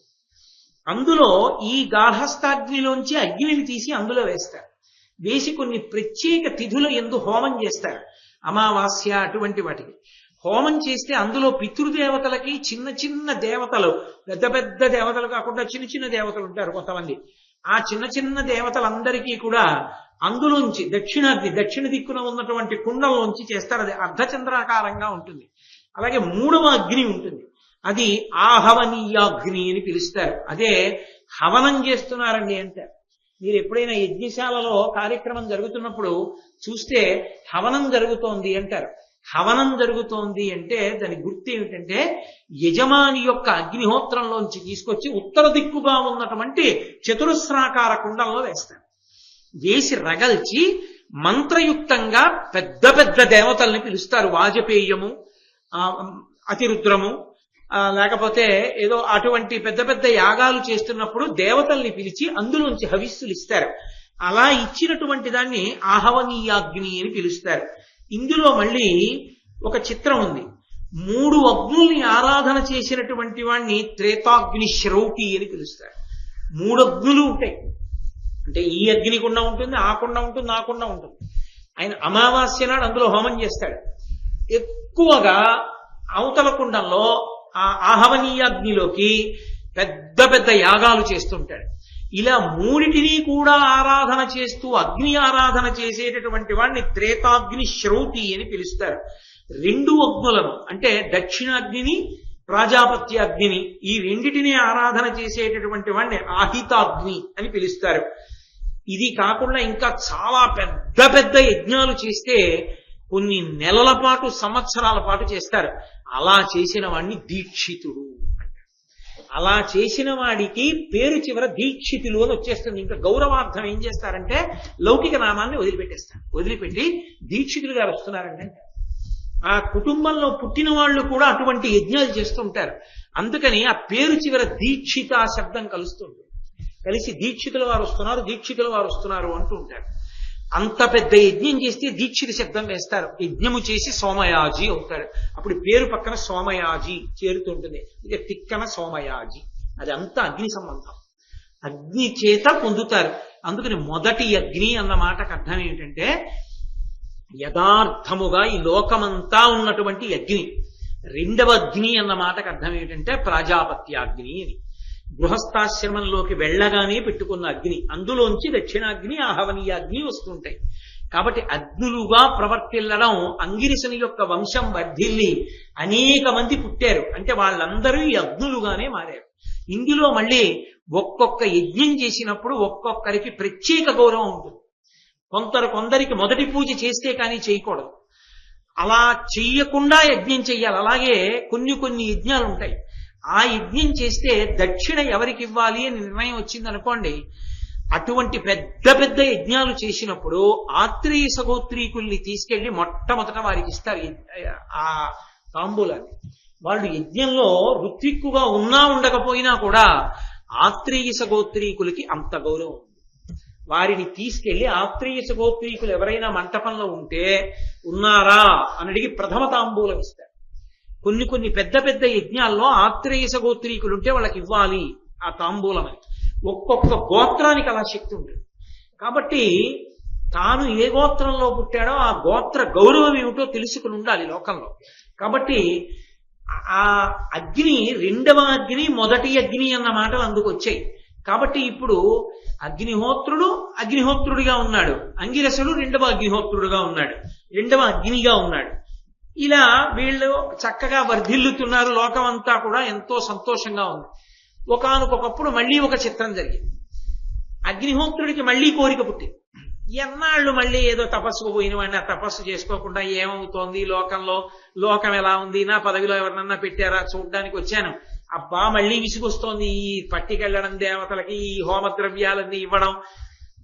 ఇలా కాదని చెప్పి ఒక రోజున అధర్వుడు, అంటే అక్కడే హోమం చేసేటప్పుడు సాయం చేసేవాళ్ళు ముఖ్యమైన వాళ్ళు నలుగురు ఉంటారు, అందులో అధర్వుడు ఒకడు. బ్రహ్మస్థానం ప్రధాన స్థానం. ఆ అధర్వుడికి తన స్థానాన్ని అప్పగించి దేవతలకి హోమద్రవ్యాలను అందచేయమని నియామకం చేసేసి ఆయన సముద్రం లోపలికి వెళ్ళిపోయాడు. ఆయన సముద్రం లోపలికి వెళ్ళిపోతే దేవతలందరూ వెతుక్కున్నారు, ఏడి అగ్నిహోత్రుడు మళ్ళీ కనబట్టలేదు, ఎక్కడికి వెళ్ళాడని వెతికారు. వెతికితే చేపలు చెప్పేశాయి, మా దగ్గరికి వచ్చాడు, సముద్రపు అడుగును ఉన్నాడు, ఇక్కడ కూర్చుని తపస్సు చేసుకుంటున్నాడు అమ్మాయి. వెంటనే అగ్నిహోత్రుడి దగ్గరికి వెళ్ళి ప్రార్థన చేశారు. అలా కూర్చుంటే ఎలాగయ్యా బయటికి రమ్మన్నారు. ఆయనకి మీకు ఎవరు చెప్పారు నేను ఇక్కడ ఉన్నానని అడిగాడు. చేపలు చెప్పాయన్నారు. లోకంలో మీతో చెప్పారు, పరదేవతా శాసనం అని ఒకటి నడుస్తూ ఉంటుంది. వాళ్ళు ఊహ చేస్తారు ఇది జరగాలి లోకంలోని, దానికి అనుగుణంగా నడుస్తుంటాయి ఇవన్నీ. అప్పుడు అగ్నిహోత్రుడు అన్నాడు, మీరు నేను దాక్కుంటే సముద్రంలో తపస్సు చేసుకుంటుంటే చెప్పేశారు దేవతలకి, కాబట్టి నిర్దాక్షిణ్యంగా పట్టి చంపేసేది ఏదైనా ఉంటే మిమ్మల్ని లోకంలో. సరికదా, బ్రాహ్మణులు కూడా మిమ్మల్ని తింటారు కొన్ని చోట్ల, అందుకే చాప శాకాహారం అని తింటారు, జలపుష్పం అని తింటారు ఒరిస్సా అటువైపు. కాబట్టి మిమ్మల్ని నిర్దాక్షిణ్యంగా చంపుతారు. మిమ్మల్ని పట్టుకుంటుంటే ఎంతటి వాడు కూడా మనసు విచలితమైపోదు. చేపలు పడుతున్నారు అనుకోండి, చాలా సాధారణమైన విషయం కింద చూస్తారు, సరిగదా దగ్గరికి వెళ్ళి చూస్తారు ఏం పడ్డాయో. కొత్తగా ఆ వల ఈడ్చుకొచ్చాడు అనుకోండి, యువతలకి కొంచెం రక్తం చూస్తే భయపడేవాడు కూడా వెళ్ళి చక్క చూస్తాడు. అంటే వల్ల అది కొట్టుకుంటుంటే అదో సరదాగా ఉంటుంది, దాన్ని పీకడం, బుట్టలో బరాయడం, వీడు చూస్తూ ఉంటాడు. వీడేం చేపలు తిండవు కానీ చూస్తూ ఉంటాడు, వల వేసి చేపలు లాగుతుంటే చూడడం ఒక సరదా. కాబట్టి లోకంలో హింస బాగా జరిగేది నీ మీద. అందుకే కోరి ఎక్కడైనా నీళ్లు తగ్గుతున్నాయంటే వాళ్ళకి వెళ్ళిపోతారు, సముద్రం అన్నా సరే వాళ్ళకి వెళ్ళిపోతారు. ఎక్కడికి వెళ్ళినా ఎక్కడెక్కడ ఉన్న వాటినో ఈడుచుకొస్తారు. ఈడుచుకొచ్చి 1480 కిలోల మాంసం ఉంది, ఇంత కమ్ముడు పోయిందని పేపర్లో పెద్ద ఫోటో, దాన్ని అమ్మేస్తూ ఉంటారు, దాన్ని ముక్కలు కోసేసి తింటూ ఉంటారు. కాబట్టి హింస మీయందే జరుగుతుందని అగ్నిహోత్రుడి శాపం. అందుకని శాపాలను అంతలా పడుతుంటారు, ఎండబెడుతుంటారు, వాటిని ఏదో బండలకి రాస్తూ ఉంటారు. సరే ఏదో చూసిన మటుకు చెప్పాను, తెలిసి మాత్రం కాదు. కాబట్టి అవన్నీ కూడా అలా శాపాన్ని పొందాయి. శాపాన్ని పొందితే ఆయన అనుకున్నాడు, ఇలా కాదు, వీళ్ళందరూ కూడా నన్ను మళ్ళీ బలవంతం చేస్తున్నారు ఈ హోమద్రవ్యాలు తీసుకెళ్ళమని, కాబట్టి అసలు నేను ఈ శరీరాన్ని విడిచిపెట్టేస్తాను అని అగ్నిహోత్రుడు తన శరీరాన్ని విడిచిపెట్టేశాడు భూమి మీద. అయితే ఒకటి గుర్తుపెట్టుకోవాలి, వాళ్ళకు ఒక శక్తి ఉంటుంది. వాళ్ళు శరీరాన్ని వదిలిపెట్టి ఇంకో శరీరంలోకి వెళ్ళగలరు, వాళ్ళ ఇచ్చ వచ్చిన శరీరంలోకి తీసుకుంటారు వాళ్ళు. అందుకని ఆయన శరీరం వదిలిపెట్టాడు. వదిలిపెడితే ఆ శరీరంలోని ధాతువులలోంచి కొత్త పదార్థాలు పుట్టాయి. ఎందుకని? ఆయన శక్తి అటువంటిది, దిక్పాలకుడు. మరి ఆ శరీరంలోంచి వచ్చాయి. అలా విడిచిపెట్టినప్పుడు అందులోంచి ఆయన చీము రశి నుండి గంధకం వచ్చింది, ఎముకల నుండి దేవదారు చెట్లు పుట్టాయి. అందుకే బాగా బలంగా ఉంటాయి దేవదారు కర్ర. కఫం నుండి కర్పూరం వచ్చింది. అగ్నిహోత్రుడి యొక్క కఫం అది శ్లేష్మ, అందుకే తెల్లగా ఉండి ఇలా అగ్ని తగిలితే అంటుకుంటుంది. కాబట్టి ఆయన కఫం నుండి కర్పూరం వచ్చింది. పిత్తం నుండి నవరత్న విశేషమైనటువంటి పచ్చ పుట్టింది. వాతం నుండి పాషాణ శిల పుట్టింది. గోళ్ల నుండి కాకి బంగారం పుట్టింది. అలాగే నరాలు రక్తనాళాల నుండి పగడం వచ్చింది. అగ్నిహోత్రుడు ఆ పైన ఏం చేశాడంటే భూ గర్భంలోకి వెళ్ళిపోయి వేరు శరీరంతో ఆయన విశేషమైనటువంటి తపస్సు చేశాడు. తపస్సు చేసి చాలా సంతోషాన్ని పొంది తృప్తి పొంది అధర్వం ఉంచాడు కదా అప్పటి వరకు హోమద్రవ్యాలు తీసుకెళ్ళడానికి. మళ్ళీ వచ్చి భృగువు మొదలైన మహర్షుల యొక్క ఆశీర్వచనాలు కూడా పొంది అమ్మయ్యా తనివి తీరా తపస్సు చేసుకున్నానని వచ్చి మళ్ళీ తన పదవిలో తాను కూర్చున్నాడు. ఈ తన పదవిలో తాను కూర్చున్నప్పుడు మళ్ళీ ఒక పెద్ద విశేషం ఒకటి జరిగింది. ఇవన్నీ కూడా పరదేవతా సంకల్పాలు. ఇవి జరగడం కోసం అల్లుకుంటుంటాయి. చూడండి, చిన్నపిల్లలు సంక్రాంతికి ముగ్గులు ఎడతారు, చుక్కలు కలపడం అని. చుక్కలు పెట్టి అమ్మాయి ఎక్కడ మొదలెట్టాలి అని తల్లిని పిలుస్తుంది. ఈ చుక్క నుంచి ఇలా వెళ్ళవే, ఇలా రా అంటుంది తల్లి. ఆ చుక్కలన్నీ కలిపితే ఓ ముగ్గు వస్తుంది. ఈ చుక్కలు అమ్మవారు పెడుతుంది. కలపడం కథగా నడుస్తుంది. ఒక్కొక్కటి జరగడానికి కావలసిన ప్రణాళిక ఆవిడిది, పరమేశ్వరుడు. కాబట్టి ఒకానొకనాడు రాక్షసుల చేతిలో ఓడిపోయాడు ఇంద్రుడు. ఎలా గెలుస్తాను అని ఆలోచించుకుంటూ చాలా బాధ పొందుతూ మానసము అన్న పర్వతం ఎక్కి కూర్చున్నాడు.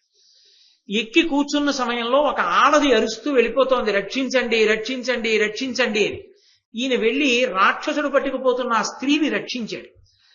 అడిగాడు, ఎవరు నువ్వు అన్నాడు. మేము అక్క చెల్లెళ్ళాం, ఒక రాజు యొక్క పుత్రికలం, దక్ష ప్రజాపతి యొక్క కుమార్తెకి సంతానం.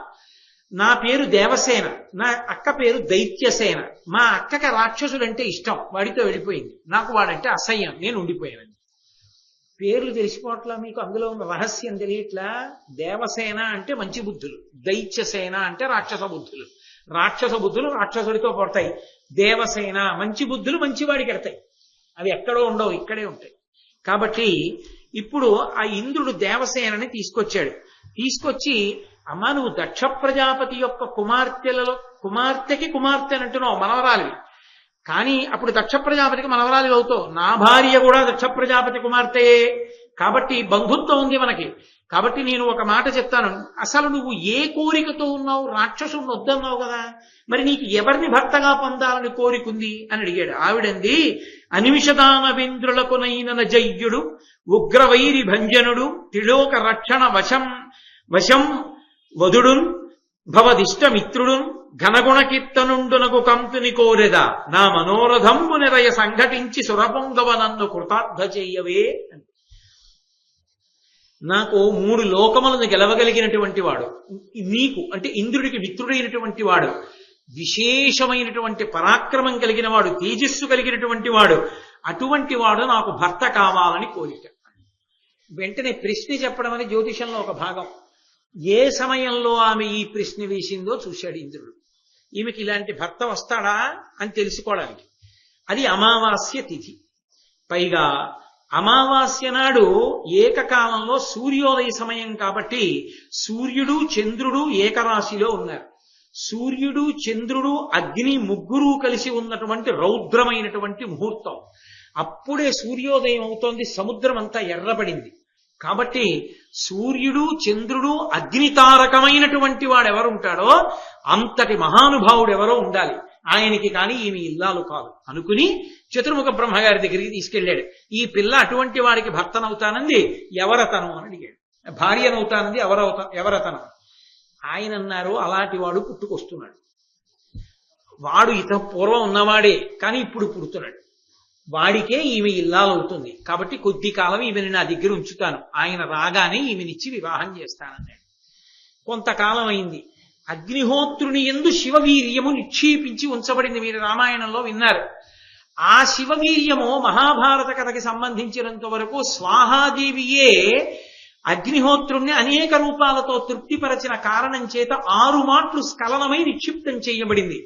6 ముఖాలతో అగ్ని కుమారుడిగా, పావకి అగ్ని కుమారుడిగా, తేజస్సు పరమశివుడిదే అగ్నిహోత్రుని యందు నిక్షేపింపబడి ఉంది. అంటే ఏదో బ్లడ్ బ్యాంక్ లో రక్తం ఉంచినట్టుగా శివవీర్యము అగ్ని యందున్నది. అగ్ని ద్వారా ఇప్పుడు వచ్చి రెల్లు పొదలలో చేరింది. ఒక కుమారుడు ఉద్భవించాడు.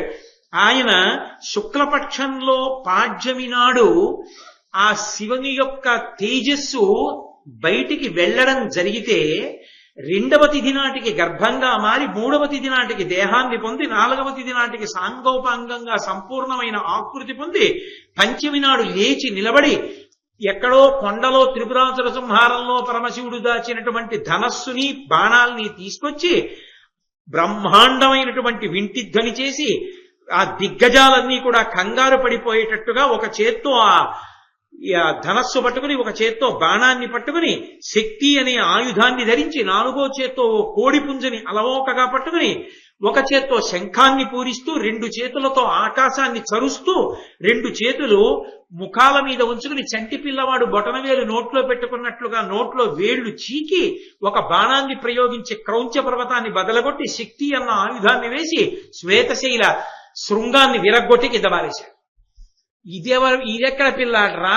6వ రోజు వచ్చేటప్పటికి ఇంత గొప్పవాడైపోయాడు. చైత్ర మొట్టమొదటి శుక్లపక్ష పాడ్యమి నాడు మొదలయ్యాడు.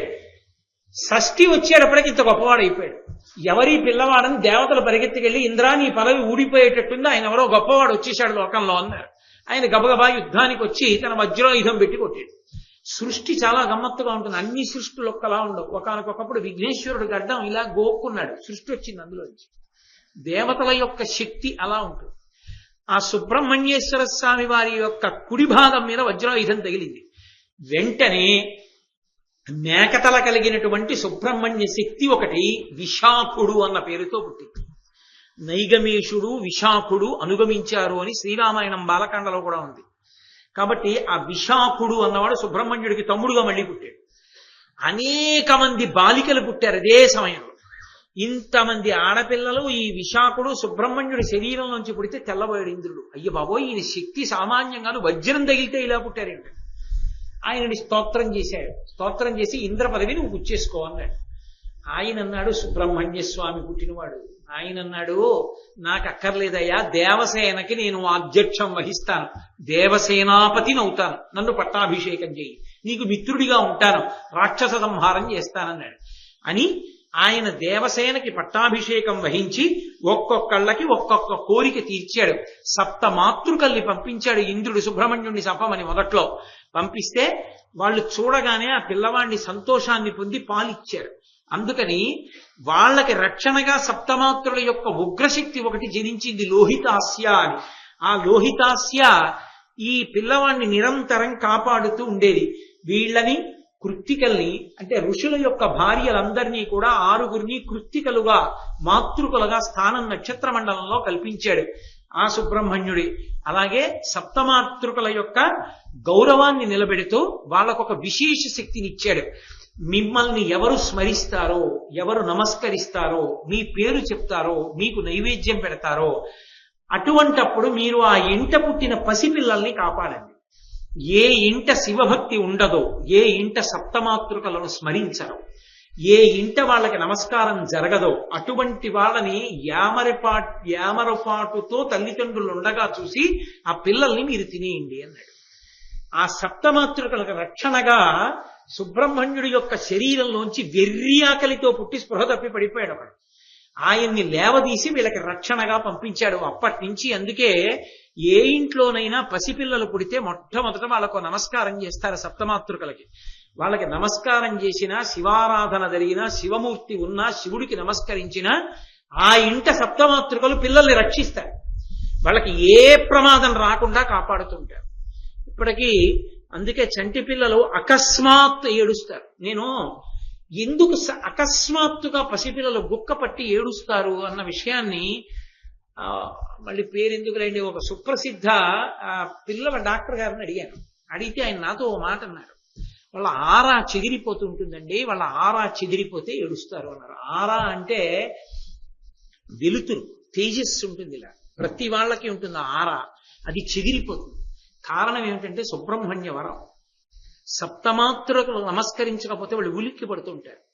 అలా ఆ పరమశివుడికి నమస్కరించి సప్తమాతృకలకి నమస్కరిస్తే వాళ్ళు కాపాడుతుంటారు పిల్లల్ని. వాళ్ళ దగ్గరికి ఏ ఉగ్రభూతాలు రాకుండా, చెనకకుండా ఎప్పుడూ కాపాడుతారు. అందుకే అసలు నిజానికి చంటి పిల్లలు పుట్టిన ఇళ్ళు ఎక్కడుంటాయో అక్కడ మహాభారతం ఆరణ్య పర్వం చదువుకోవాలి ఒకసారి. ఆ పిల్లలకి శ్రీరామ రక్ష ఎప్పుడూ కాపాడబడతారు, వాళ్ళు వృద్ధిలోకి వస్తారు. కాబట్టి ఆ విధంగా ఇంతమందిని అనుగ్రహించాడు మహానుభావుడు. స్కందాపస్మారము అని ఆ అంగరక్షకుడుగా సప్తమాతృకులకు ఇచ్చాడు. ఆ విధంగా ఉండి పరమశివుడు వచ్చి పార్వతీదేవిని, మా కుమారుడివి నువ్వు రమ్మంటే వాళ్లతో కలిసి భద్రవటము అనబడేటటువంటి పర్వత ప్రాంతానికి చేరి మహిషాసురుడు అనేటటువంటి రాక్షసుణ్ణి సంహరించి పరమశివుడికి ఎనలేని ప్రీతి కల్పించిన వాడై మహాజ్ఞాని అయి దేవసేనకంతటికీ కూడా ఆధ్యక్షాన్ని వహించాడు. ఆ సుబ్రహ్మణ్యుడికి నమస్కారం చేస్తే ఎనలేని అనుగ్రహాన్ని ప్రసరిస్తాడు. సుబ్రహ్మణ్య సంబంధంగా అత్యంత సుబ్రహ్మణ్యుడు ప్రీతి పొందేది దేనికి అంటే అభిషేకంలో తేనె చేత ప్రీతి పొందుతాడు. ఆయనకి తేనెతో అభిషేకం చేస్తే విశేషమైన అనుగ్రహాన్ని ప్రసరిస్తాడు. అంత గొప్ప విశేషం. కాబట్టి ఒక్క పసిపిల్లలే అనుకుంటున్నారేమో, సుబ్రహ్మణ్యానుగ్రహం ఉంటే 16 సంవత్సరముల వయసు తర్వాత వచ్చేటటువంటి అనేక దోషములు నివృత్తి అవుతాయి. అన్ని దోషములు నివృత్తి చేస్తాడు ఆయన. అంత గొప్ప శక్తి స్వరూపం సుబ్రహ్మణ్య స్వరూపం. కాబట్టి మీరందరూ రామాయణం బాలకాండలో సుబ్రహ్మణ్యోత్పత్తిని చాలా విశేషంగా దాని గురించి విన్నవారే కనుక నేను కొంత సంక్షిప్తంగా దాన్ని ఇవాళ మాట్లాడడం జరిగింది. ఏదైనా ఆరణ్య పర్వంలో ఇది చాలా శక్తివంతమైనటువంటి ఘట్టం. కాబట్టి ఇంత శక్తివంతమైన ఘట్టం జరిగింది కాబట్టి నేను గోపాలకృష్ణ గారిని ఇవాళ కోరుతాను, రేపు చక్కగా అందున రేపు మంగళవారం అలా కలిసి వచ్చింది. మంగళవారం సుబ్రహ్మణ్యుడికి మంచి పొట్టైనటువంటి రోజు. రేపు మంచి తేనెతో సుబ్రహ్మణ్యుడికి అభిషేకం చేసి ఆ తేనె రేపటి రోజు సాయంకాలం అందరికీ కూడా ప్రసాదంగా ఇస్తారు. ఒకవేళ అంత గొప్ప అవకాశం కాబట్టి అందులో పాలు పంచుకుందాం అనుకున్న వాళ్ళు రేపు ఉదయం 8 లోపల పిల్లలకి రక్షణ కలగాలని కోరుకునే వాళ్ళు అలాంటి వాళ్ళు ఉంటే ప్రత్యేకించి తమ వంశం వృద్ధిలోకి వచ్చింది అనే శుభవార్త విన్నవాళ్ళు తప్పకుండా తేనె పట్టుకొచ్చి ఇవ్వడం మంచిది. తమ వంశం వృద్ధిలోకి వచ్చింది అనుకున్న వాళ్ళు వచ్చిస్తే ఆ తేనెతో అభిషేకం జరుగుతుంది సుబ్రహ్మణ్యుడికి. చక్కగా ఆ తేనె అందరికీ ప్రసాదంగా కూడా ఇవ్వబడుతుంది. కాబట్టి ఆ అవకాశాన్ని కూడా మహాభారతం చెప్పినప్పుడు అందులో ఒక మంచి విశేషం ఉన్నప్పుడు దాని అనుగ్రహం 10 మంది అందుకునేటట్టు చేయడం నా కర్తవ్యం. కాబట్టి రేపు ఆ అభిషేకాన్ని నిర్వహించవలసిందిగా నేను గోపాలకృష్ణ గారిని వీరుగా ప్రార్థన చేస్తాను. రేపటి రోజున ఒక అద్భుతమైనటువంటి ఘట్టం. ఇప్పటిదాకా ధర్మరాజు గారి దగ్గరికి వచ్చిన వాళ్ళల్లో మాట్లాడని ఆవిడ ఉంది. కృష్ణుడు సత్యభామాదేవితో కలిసి వచ్చాడు. ఆవిడ నోరు విప్పలేదు. ఆవిడ రేపు మాట్లాడుతుంది. ఆవిడ మాట్లాడుతూనే ఆవిడ అనుమానం ఏమిటంటే, ఒక్క భర్త కృష్ణుణ్ణి కుంగులు కట్టుకోలేకపోతున్నానా, 5గురిని ఎలా కట్టుకున్నావు? అప్పుడు ద్రౌపదీదేవి మాట్లాడుతుంది, నిజంగా సాంసారిక జీవనము, భార్యాభర్తలు, అనుబంధము, పిల్లలు, సేవకులు, ఒక కుటుంబం, ఒక స్త్రీ ఎలా నిర్వహించాలి దీని మీద మాట్లాడుతుంది ఆవిడ. అసలు నాకు అనిపిస్తుంది ద్రౌపదీదేవి చెప్పినటువంటి విషయాల్ని కొత్తగా పెళ్ళయ్యేటటువంటి పిల్లలు వినాలి. అంత అద్భుతంగా మాట్లాడుతుంది ఆవిడ. రేపటి రోజు ప్రారంభంలోనే ఆ ఘట్టం వస్తుంది. ఆ ఘట్టంతో ప్రారంభం చేసి రేపు సాయంకాలం 6:30 కృష్ణ భగవానుడు పలికించినంత మేర పలికే ప్రయత్నం చేస్తాను.